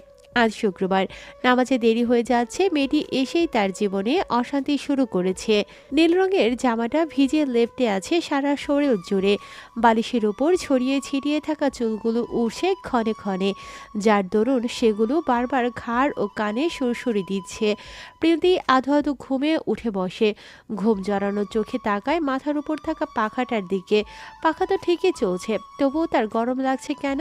তার চুল খোলা বলে, নাকি ছাদের উপর টিন দ্বারা আবৃত ঘরটায় থাকে বলে? সে বিরক্ত হয়। তার মাটা খুব ফাঁকিবাজ হয়েছে। আগে কি সুন্দর তাকে সাজিয়ে গুজিয়ে রাখতো, চুলে হরেক রকমের ক্লিপ বেঁধে দিত, খাবার হাতে আগে পিছে ঘুরতো। কিন্তু এখন কি হলো তার মায়ের? এই যে সকাল থেকে সে না খেয়ে খিদে পেটে ঘুমোচ্ছে। কই, তার মা তো একবারও এলো না খাবার হাতে। কোথায় সে? প্রিয়ন্তী আশেপাশে চোখ বোলায়। ছোট্ট রুমটায় সে আর তার মা থাকে। আজ 15 দিন হলো। কি নোংরা এই রুমটা! এভাবে থাকা যায় বুঝি? তাদের বাড়িতেও এত নোংরা ছিল না। তার কাছে এটাকে ডাস্টবিন মনে হচ্ছে। তার মা বলেছিল ডাস্টবিনে ময়লা ফেলতে হয়। এই রুমটাও ঠিক তেমনই। রুমের এক কর্নারে ছোট ছোট কাঠের টুকরো পড়ে আছে, অন্য দিকটায় পড়ে আছে কিছু ভাঙা টব, প্লাস্টিকের বালতি আর কিছু ছেঁড়া জুতো। প্রিয়ন্তী গুটি গুটি পায়ে নেমে আসে খাট থেকে। এক দৌড়ে ছুটে যায় ছাদের বাঁ পাশটায়। সেখানে পড়ে থাকা আধভাঙ্গা ঝাড়ুটা হাতে তুলে নিয়ে পুনরায় ছুটে আসে তাদের ছোট্ট রুমখানায়। গিন্নি গিন্নি ভাব আনার জন্য একটা ওড়না বের করে কাপড়ের ব্যাগ হাতড়ে সেটাকে কাঁধ থেকে পেঁচিয়ে কোমরে এনে বাঁধে। শুরু হয় তার ঘর পরিষ্কারের কাজ। তাপটা একটু কমাও না সূর্য মামা, আমার খুব গরম লাগছে। তুমি কি আমার উপর রেগে আছো? তাই বুঝি এভাবে কষ্ট দিচ্ছ আমাকে? এই পুচকি, কে রে তুই? আর সূর্যের সাথে কথা বলছিস কেন? সূর্যের সাথে কথা বলা যায় নাকি? প্রান্তের কণ্ঠে বিস্ময়। সে আর সৌহার্দ্য মাত্রই ছাদে এসেছে ঘুড়ি ওড়াবে বলে। হোস্টেল থাকার দরুন বন্দি জীবন কাটাতে হয় তার। গরম আর শীতের ছুটিতে বাড়ি আসতে পারে শুধু। আজ সকালেই এসেছে গ্রীষ্মের ছুটি কাটাতে। প্রিয়ন্তী পিছু ফিরে তাকায়। এত সময় আকাশের দিকেই তাকিয়েছিল সে। কথায় ব্যাঘাত ঘুরতেই ভ্রুজোড়া কুঁচকে ফেলে মুহূর্তেই, যেন সে খুব বিরক্ত। কোমরে হাত রেখেই বলে, যাবে না কেন? চাঁদ মামার সাথে কথা বলা গেলে সূর্যমার সাথেও কথা বলা যায়। এত বড় হয়ে এটাও জানো না তুমি? প্রান্ত হাসে। মেয়েটি কি পাকা, কি সুন্দর ঘুরিয়ে পেঁচিয়ে তাকেই প্রশ্ন করে বসলো। সৌহার্দ্য বিরক্ত হয়। মেয়েটি বড়দের মার খাওয়ানোর সাথে সাথে বড়দের সঙ্গে তর্কেও পড়ুক। আমার খুব ভুল হয়েছে বাবু। আমি বুঝতে পারিনি যে সূর্যের সাথেও কথা বলা যায়। নয়তো এক্ষুনি হাত জোর করে বলতাম, সূর্য মামা, তোমার কি কোনো মেয়ে আছে? বিয়ে দিবে আমার কাছে? আমার যে খুব শখ তোমাকে শ্বশুর বানানোর, যাতে তুমি তোমার বউয়ের সাথে ঝগড়া করতে না পারো। কি লাভ বলো বউয়ের সাথে ঝগড়া করে আমাদের উপর তাপ বর্ষণ করার? সৌহার্দ্য ফিক করে হেসে ফেলে, কিন্তু প্রিয়ন্তীর মুখখানায় দ্বিগুণ বিরক্তি ফুটে ওঠে। কি বলবে তাকে? বাবু? আমাকে একদম বাবু বলবে না। আমার নাম প্রিয়ন্তী। সবাই আমাকে প্রিয় বলেই ডাকে। মা বলেছে যারা ফিটার খায় তারা বাবু। আমি তো ফিটার খাই না, ভাত খাই। তুমি বাবু নয়, বুঝেছ? বলেই বুকে হাত বেঁধে গাল ফুলিয়ে ফেলে প্রিয়ন্তী। কখন বলেছে এই কথা? সৌহার্দ্য চোখ ছোট ছোট করে জিজ্ঞেস করে প্রিয়ন্তীকে। যখন আমি ভাত খেতে চাইতাম না তখন। সৌহার্দ্য স্মিত হাসে, মনে মনে বিড়বিড়ায়। বোকা ফুল। প্রিয়ন্তী গুটি গুটি পায়ে নিচে নেমে আসে। তার খুব খিদে পেয়েছে। মাকেও কোথাও দেখতে পাচ্ছে না। তার মায়ের কি হয়েছে বুঝতে পারছে না সে। আগে থেকে কেমন শুকিয়ে গিয়েছে, চোখের নিচে কালি পড়েছে। কেমন মরমরা হয়ে বসে থাকে সারাদিন, কখনো ছাদে, কখনো বাগানে, কাঠের বেঞ্চে, নয়তো কখনো মাটিতে। এখনো হয়তো এসবের কোথাও একটা আছে, খুঁজলে পাওয়া যাবে। কিন্তু প্রিয়ন্তীর একটুও ইচ্ছে করছে না মাকে এখন খুঁজতে। আমাকে একটু খাবার দিবে বড় মামি? আমার খুব ক্ষুধা পেয়েছে। ড্রয়িং রুমের সোফায় বসে আছে মোহনা চৌধুরী। ছোট মেয়ে মিহাকে কোলে বসিয়ে নাস্তা খাওয়াচ্ছেন তিনি। 4 বছরের মেয়েটা খাবার দেখলেই পাড়ায়। প্রিয়ন্তীর ডাকে চোখ তুলে তাকায় তিনি। মেয়েটার মুখে অনেক মায়া, দেখলে কেমন আদর করতে ইচ্ছে করে। দেখেই মনে হচ্ছে খুব খিদে পেয়েছে মেয়েটার। মুখটা কেমন শুকিয়ে আছে খিদের তাড়ায়। হয়তো মেয়েটা তার মায়ের চোখের মণি, যেমনটা তার মা ছিল এই বাড়ির সকলের। তার স্পষ্ট মনে আছে, যখন সে বাড়িতে বউ হয়ে আসে তখন প্রেরণা এক থালা ভাত এনে বলে, ভাবি, আজ থেকে তুমি আমাকে খাইয়ে দেবে, বুঝলে? আমি কিন্তু একা খেতে পারি না। তখন তার বয়স কতই বা ছিল। প্রিয়ন্তীর মতোই হবে হয়তো। সেই তো প্রেরণাকে নিজ হাতে বড় করেছে। 3 ভাইয়ের একমাত্র বোন বলে কথা। কত আদর যত্নের কোনো কমতি ছিল না। তারা নাকি বোন আল্লাহর কাছ থেকে চেয়ে নিয়েছে। টিফিনের টাকা জমিয়ে মসজিদের দান বাক্সে ফেলতো একটি বোনের জন্য। শেষ পর্যন্ত আল্লাহ তাদের দোয়া কবুল করেন। একটা বোন হয় তাদের, যার নাম রাখে প্রেরণা। এর অর্থ উদ্দীপনা ও উৎসাহ। নিজের বাপকে গিয়ে বল খাবার কিনে দিতে। এই বাড়িতে এসে পড়ে আছিস কেন? তোর মা তো বেরিয়ে গিয়েছিল নাগরের হাত ধরে, তাহলে এখন ফিরে এলো কোন মুখে? শাহানা চৌধুরীর ঝাঁঝালো কণ্ঠস্বরে ধ্যান ভাঙে মোহনা চৌধুরীর। কথাটা শুনে প্রিয়ন্তী ঘাড় বাঁকিয়ে তাকায় তার মেজো মামির দিকে। বাচ্চা মেয়েটির মাথায় কিছুই ঢুকছে না তার মামি কি বলছে। সে তো ভেবেছে সে তার মামার বাড়ি বেড়াতে এসেছে। সে আগে জানতো না তার মামা মামি নানি মামাতো ভাই বোন রয়েছে। সে তার স্কুলের বন্ধুদের কাছে শুনেছে মামার বাড়ি অনেক মজার। সেখানে তাদের সবাই আদর করে, মজার মজার পিঠা বানিয়ে খাওয়ায়, বাইরে ঘুরতে নিয়ে যায়, তাদের আদর যত্নে ভরিয়ে রাখে। তাহলে তার সাথে এমন হচ্ছে কেন? সে কি কোনো ভুল করেছে? আহ মেজো, চুপ কর তো। বাচ্চা মেয়েও এসবে কি বোঝে বলতো? একটা কাজ কর না, রান্নাঘর থেকে ওর জন্য এক থালা খাবার নিয়ে আয়। দেখছিস তো আমার হাত আটকা। মোহনা চৌধুরীর কথায় মুখ বাঁকিয়ে হনহনিয়ে রান্নাঘরের দিকে ছোটে শাহানা চৌধুরী। প্রিয়ন্তীও চলে যায় তার পিছু পিছু। শাহানা চৌধুরী এক নজর দেখে প্রিয়ন্তীকে। মেয়েটাকে তার সহ্য হচ্ছে না। কোনো রকম খাবার খাইয়ে বিদায় করতে পারলেই বাঁচে। এই নে তোর খাবার, এইখানটায় বসে খাবি। এক চুলো নড়বি না এখান থেকে। খাবার নষ্ট করলে দুপুরে তোর মা মেয়ে খাবার পাবি না। বলেই রান্নাঘর থেকে বেরিয়ে যায় শাহানা চৌধুরী। প্রিয়ন্তী খাবার হাতে দাঁড়িয়ে থাকে। সে বুঝতে পারছে না এই খাবার খাবে কিভাবে। কতগুলো পানির মধ্যে একমতো ভাত, সেগুলো ও কেমন নরম নরম হয়ে আছে। তার সাথে দিয়েছে একটি পেঁয়াজ। সে এরকম খাবার কখনো খায়নি। তার মা তো তাকে সকালে দুধ, ডিম, পাউরুটি খাওয়াতো, কিন্তু সে খেতে চাইতো না। মেয়েকেও তো তার মা এগুলো খাওয়াছে। তাহলে তাকে যেটা দিয়েছে সেটা কি মামিদের খাবার? মামিরা বুঝি এসব খাবার খেতে দেয়? প্রিয়ন্তী কাপা কাপা হাতে থালাটা নিয়ে মেঝেতে বসে পড়ে। থালাটাকে সে স্থির করে রাখতে পারছে না। মনে হচ্ছে তার ছোট্ট হাত থেকে থালাটা এক্ষুনি পড়ে যাবে পানির ভারে। প্রচণ্ড ক্ষুধা পেটে থাকার দরুন 5 মিনিটেই সম্পূর্ণ খাবার শেষ করে সে। খাবারটা থেকে খারাপ গন্ধ আসছিল। খাবারটা কি পচে গিয়েছে? বুঝতে পারে না বাচ্চা মেয়েটি। বুঝবেই বা কী করে, বোঝার বয়স তো এখনো হয়নি তার। খাবার শেষে থালাটা বেসিনে রেখে ছুটে যায় বাগানে, উদ্দেশ্য মাকে খুঁজে বের করা। দুপুর দুটোয় একে একে সকলে নেমে আসে খাবার টেবিলে। হরেক রকমের পদ রান্না হয় এই বাড়িতে। সকল পদ খাওয়া না গেলে উচ্ছিষ্ট খাবারটুকু যায় এবারের পোষা কুকুর বিড়ালের পেটে। আমাকে রাতের পান্তা ভাত দাও মা, আমি সেগুলো খাবো, সাথে একটা পেঁয়াজও দিও। সৌহার্দের কথায় টেবিলে উপস্থিত সকলে মাথা তুলে তাকায়। যারা এতক্ষণ খাবার খেতে ব্যস্ত ছিল সকলের কপালে চিন্তার ভাঁজ। কি বলছে ছেলেটা? রাতের পান্তা ভাত খাবে মানে? তুই রাতের পান্তা ভাত খাবি কেন বাবা? দেখ এখানে কত পদের খাবার আছে, সবই তো তোর পছন্দের। আর তোর কি মনে হয় আমি আমার একমাত্র ছেলেকে রাতের পচা ভাত খাওয়াবো? শাহানা চৌধুরীর কথায় সৌহার্দ্য চোখ তুলে তাকায়, যে এতক্ষণ রাগে মাথা নিচু করেছিল। নিজের ছেলেকে খাওয়াতে পারো না, কিন্তু অন্যের মেয়েকে ঠিকই খাওয়াতে পারো, তাই না মা? সৌহার্দের কথায় শাহানা চৌধুরী সন্দিহান চোখে আশেপাশে তাকায়। সে তার ছেলের কথার মানে বুঝতে পেরেছে, কিন্তু এই কথা অন্যদের বুঝতে দেয়া যাবে না। যতই সকলে প্রেরণা আর তার মেয়ের থেকে মুখ ফিরিয়ে থাকুক না কেন, এমন অন্যায় কেউ সহ্য করবে না। কি বলতে চাইছো সৌহার্দ্য? সোজা সাপটা করে বলো। নওয়াব চৌধুরীর কথায় সৌহার্দ্য ভরসা পায়। সে জানে তার বাবা জেঠু কখনোই এইসব অন্যায় সহ্য করবে না। সে নিজের চোখে না দেখলে কেউ হয়তো এই অন্যায় সম্পর্কে জানতই না। প্রিয়ন্তী যখন তার মায়ের পিছু পিছু আসে তখন সেও আসে তার মায়ের কাছে টাকা চাইবার জন্য। ঠিক তখনই সে তার মায়ের নির্মম রূপটা দেখতে পায়।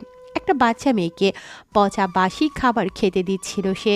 সৌহার্দ্য রেগে যায়। তার মা এমন একটা কাজ করতে পারে যেটা যেন সে বিশ্বাসই করতে পারল না। পুরো বাড়ি জুড়ে ছড়িয়ে পড়েছে নিস্তব্ধতা, যেন কেউ পা ফেললেও সেই শব্দ এসে পৌঁছবে সকলের কর্ণকুহরে। সকলে খাওয়া থামিয়েছে অনেকক্ষণ আগেই। এই খাবার যেন কিছুতেই কারো গলা দিয়ে নামছে না। এমনটা কেন করলে শাহানা? বাচ্চা মেয়েটার কি দোষ এসবে? ও তো নিষ্পাপ। তোমার কি নিয়ে এত রাগ ওর উপর? নওয়াব চৌধুরী শান্ত কণ্ঠে কেঁপে ওঠে শাহানা চৌধুরী। সে জানে এই শান্ত কণ্ঠ কতটা নিষ্ঠুর হতে পারে। সহসায় তার চোখ থেকে টপটপ করে পানি ঝরতে থাকে। দৌড়ে গিয়ে পা ধরে তার ভাসুরের, বলে দ্রুত পায়ে স্থান ত্যাগ করে নওয়াব চৌধুরী। সে কি কান্না লুকোতেই ওভাবে পালালো? তার বোন যেমন তার কাছে আদরে, তেমনি তার বোনের মেয়েটাও যে তার কাছে বড্ড আদরে। রাত যত গভীর হয় চাঁদের আলো যেন তত উজ্জ্বল হয়ে ধরণীকে আলোকিত করে তোলে। ধরণী সকল আধার মিলিয়ে দিতে চায় নিজ ইচ্ছায়, কিন্তু মনের আধার সেটা কি মিলিয়ে দিতে পারবে? সকল কষ্ট অতীত স্মৃতি ভুলিয়ে দিয়ে জীবনটাকেও আলোকিত করতে পারবে কি? পারবে না হয়তো। তার মনের আকাশের চারটা যে আমাবস্যায় ঢেকে গিয়েছে, যেখানে শুধু আধার আর আধার। সেই আধারে তার জীবনের আলো ঢাকা পড়ে গিয়েছে, সাথে তার বাচ্চা মেয়েটিরও। কাঠের সরু ব্রেঞ্চে বসে নিজের ভাগ্যের নির্মম পরিণতি কথাই ভাবছে প্রেরণা আহমেদ। তার জীবনটা যেন হঠাৎই এলোমেলো হয়ে গিয়েছে। বিষাদ ছেয়ে আছে পুরো শরীর ও মন জুড়ে। চোখ জোড়া বাগানের দিকে স্থির রেখে ছাদের এক কোণে বসে আছে ঝড় বস্তুর ন্যায়। দেখে মনে হচ্ছে প্রাণ নেই। খুব কাঁদতে ইচ্ছে করছে তার। রাতটা গভীর হলেই কাঁদবে কিছুক্ষণ, কিন্তু রাত কত হবে এখন? 12টা, 1টা নাকি 2টো? বুঝতে পারছে না সে। রাতের মতো দিনটাকেও এখন আধার লাগে তার কাছে, আর রাতকে লাগে কবর। সেই কবরে শুধু দম বন্ধ লাগে, নিঃশ্বাসের বেগ কমে। এমন রাতেই তো সে পালিয়েছিল এই বাড়ি থেকে।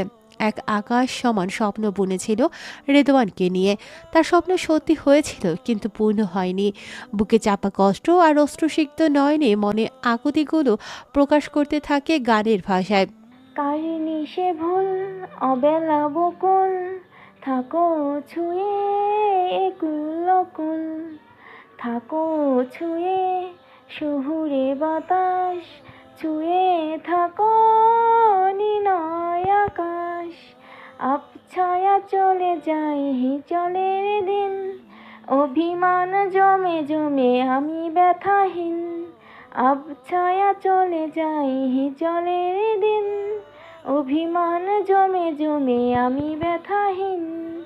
আহারে জীবন, আহা জীবন, জলে ভাসা পদ্ম যেমন।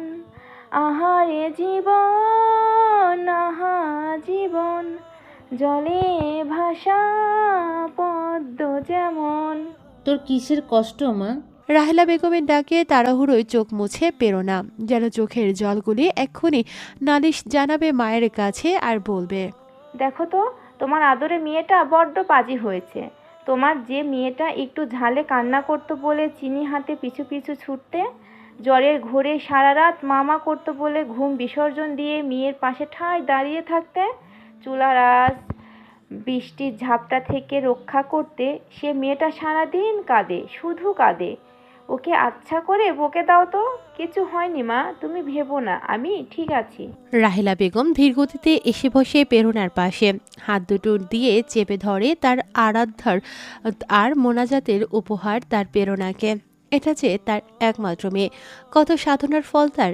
আল্লাহর কাছে কত কেঁদেছে একটি মেয়ের জন্য। আল্লাহ তার কান্না কবুল করেছিল, ফলস্বরূপ দিয়েছিল পেরোনাকে। একবার এই হাত ছেড়েছে, এবার আর ছাড়বে না। তার স্বামী আর ছেলেদের মুখের দিকে তাকিয়ে এত বছর কোনো খোঁজ খবর নেয়নি মেয়ের। অভিমানও ছিল কিছুটা মেয়ের প্রতি, কিন্তু এখন নেই।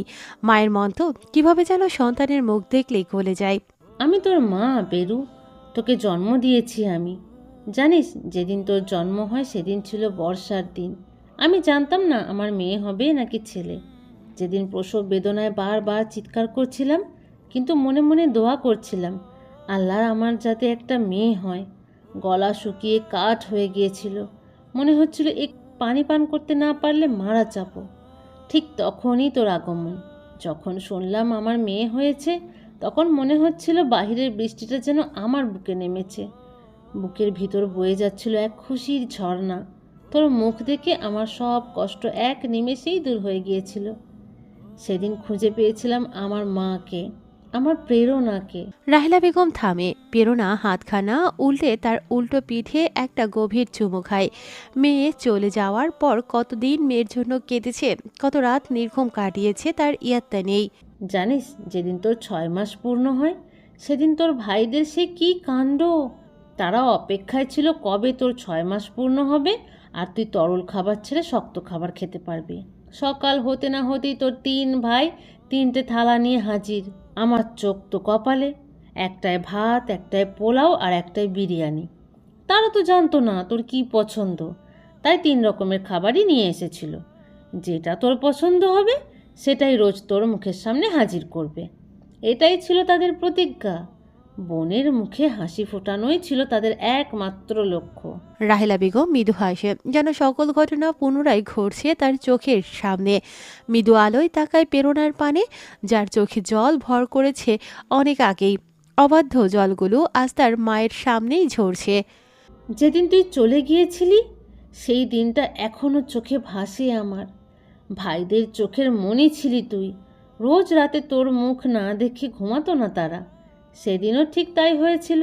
রুমে গিয়ে যখন তোকে পাইনি, পুরো বাড়ি খুঁজেছিল তন্ন তন্ন করে। দিকভ্রান্তের মতো ছুটছিল এদিক সেদিক, যেন পাগল হয়ে গিয়েছে। তোর রুমে যখন তোর লেখা চিঠিখানা পায়, তখন শান্ত হয় তারা। হয়তো মানতে চাইছিল না এটা তোর চিঠি, অথবা মানাতে চাইছিল তুই বড় হয়ে গিয়েছিস। সেদিন শুনেছিলাম তোর ভাইদের আহাজারি, তাদের চিৎকারে বারবার কেঁপে উঠছিল বাড়ির প্রতিটি কণাবিন্দু। মা হয়ে সহ্য করতে পারছিলাম না জানিস। একদিকে মেয়ে হারানোর ব্যথা, অন্যদিকে ছেলেদের কান্না। মাটিতে শুয়ে শুয়ে কান্না করছিল তোর জন্য। তাদের মুখে একটাই কথা ছিল, তাদের বোনটা যে এখনো ছোট, রাতের অন্ধকারে কি করছে একা একা, ভয় পাচ্ছে না তো, কুকুরের সামনে পড়েনি তো, কুকুর দেখলে কার পিছে লুকাবে। ভাইরা তো নেই, রাতের খাবার খেয়েছে কি, সাথে টাকা আছে তো, বিরিয়ানি খেতে পারবে সেই টাকা দিয়ে। রাহেলা বেগম দীর্ঘশ্বাস ফেলে, দম টেনে নেয় পুনরায়। কথাগুলো বলতে তার দম বন্ধ হয়ে আসে, বুক ভারী হচ্ছে। তার মেয়েটা কাছে, কিন্তু কি জন্য কাছে? ভাইদের এত ভালোবাসা অবহেলা করার জন্য, নাকি নিজের ভালোবাসায় অবহেলিত হওয়ার জন্য? তিনি পুনরায় তাকায় তার মেয়ের পানে। মেয়ের চাঁদপানা মুখটায় কেমন বিষাদের ছায়া, ঠোঁটগুলো শুষ্ক, চোখের নিচে কালি, চুলগুলো এলোমেলো। এগুলো যে একটা মায়ের মনকে বিষিয়ে দেয়, সেটা কি মেয়েরা জানে? মেয়েরা বোঝে মেয়েদের এইরূপ মায়েদের কাছে মৃত্যু সমতুল্য? মা জানো, সামনের ওই গাছটায় কি দেখি আমি? প্রেরণার শান্ত কণ্ঠে চমকায় তিনি। প্রশ্নের দরুন দৃষ্টি নিক্ষেপ করে দূরের অন্ধকারে। কিছুই দেখতে পাচ্ছে না অন্ধকার ছাড়া। কিসের কথা বলছিস পেরু? কি দেখছিস গাছে? আমার মৃত্যু। রাহেলা বেগম থমকায়। কি ভয়ঙ্কর উত্তর! কি শুনল সে? মৃত্যু? আমার কিছু হলে আমার মেয়েটাকে দেখে রাখবে তো মা? ও যে বড়ই অভাগী। না ও তোমার মতো মা পেয়েছে, না নওয়াব, নওশেদ আর নূরের মতো ভাই পেয়েছে। কি বলিস তুই পেরু? কেন বলছিস? আর কি হবে তোর? রাত তো অনেক হলো মা, ঘুমোতে যাও এবার। বলে দ্রুত পায়ে স্থান ত্যাগ করে প্রেরণা।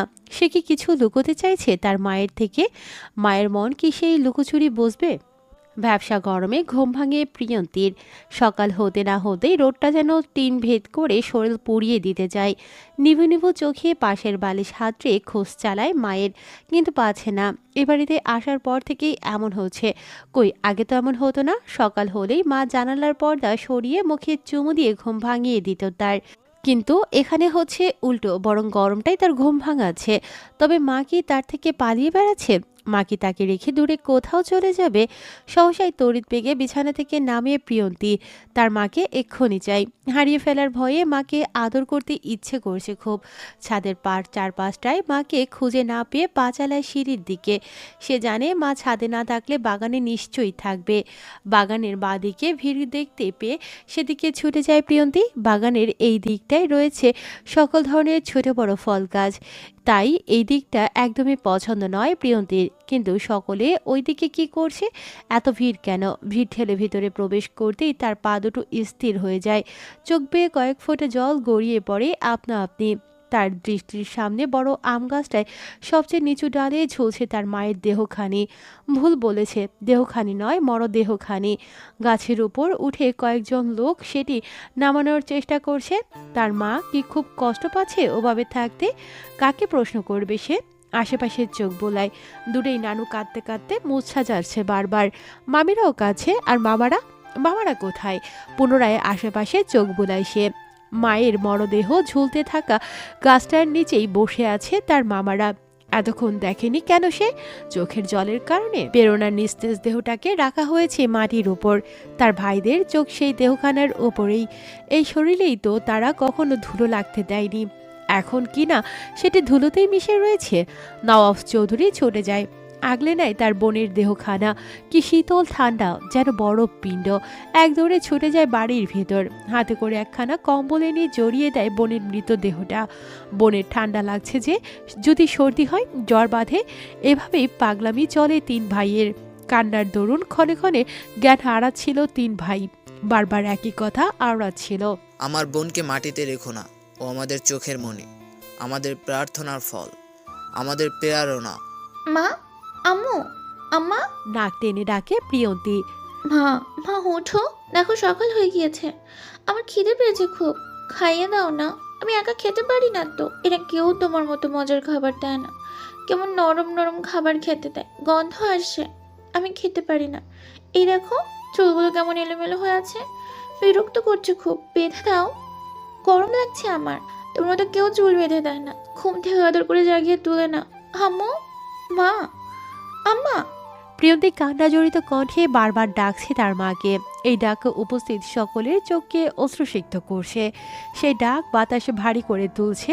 কিন্তু প্রেরণা তাকায় না, সাড়া দেয় না তার মেয়ের ডাকে। তার ছোট্ট মেয়েটির ডাক তার কানে পৌঁছয় না, তার মনকে বিচলিত করে না। সে যে এখন সবকিছুর ঊর্ধ্বে নীরব দর্শক। মা, আম্মা, আমার তোমাকে খুব আদর করতে ইচ্ছে করছে। তুমি কি আমার আদর খাবে? বলেই উত্তরের অপেক্ষা না করে বাচ্চা মেয়েটি তার মায়ের কপাল গাল অজস্র চুমুতে ভরিয়ে দিতে থাকে। সে জানে তার মা কথা বলবে না। বিগত 1 ঘন্টা যাবৎ সে তার মাকে এভাবেই ডেকে চলছে। তখনই বৈশাখের আকাশ ফেটে মুষলধারে বৃষ্টি নেমে আসে। প্রিয়ন্তীর থামে। তার মায়ের মুখে বৃষ্টি পড়ছে। চিন্তাটা ভর করে তার ছোট্ট মাথায়। তার চিন্তা একটাই, মাকে ভিজতে দেয়া যাবে না। সে বোঝে না মৃত্যু কি। না হলে এখনই বুঝে যেত মায়ের মৃত্যুর সাথে সাথে সে আজ পুরোপুরি আশ্রয়হীন হয়েছে এই পৃথিবীর বুকে এতিম। আল্লাহ, তুমি বৃষ্টি থামিয়ে দাও। আমার আদরগুলো মুছে যাচ্ছে। কেউ ছাতা নিয়ে আসো, আমার মা ভিজে যাচ্ছে। কেউ ছাতা নিয়ে আসছো না কেন?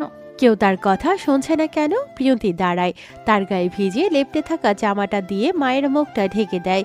বৃষ্টিটা খুব খারাপ, তার মাকে ভিজিয়ে দিচ্ছে, তার আদরগুলো ধুয়ে দিচ্ছে। প্রেরণা চৌধুরী হয়ে বৃষ্টি মুখর দিনে জন্মানো সৌভাগ্যবতী মেয়েটি প্রেরণা আহমেদ হয়ে বৃষ্টির মুখর দিনে দুর্ভাগ্য নিয়ে বিদায় নিয়েছে। জন্মের সময় মায়ের চুমু কপালে জুটলেও মৃত্যুর সময় মেয়ের চুমুটুকু কপালে জোটেনি তার। বৃষ্টির ফোঁটা সেগুলো ধুয়ে মুছে নিয়ে যাচ্ছে আর তাকে শুনিয়ে শুনিয়ে বলছে, আহারে জীবন, আহা জীবন, জলে ভাসা পদ্ম যেমন।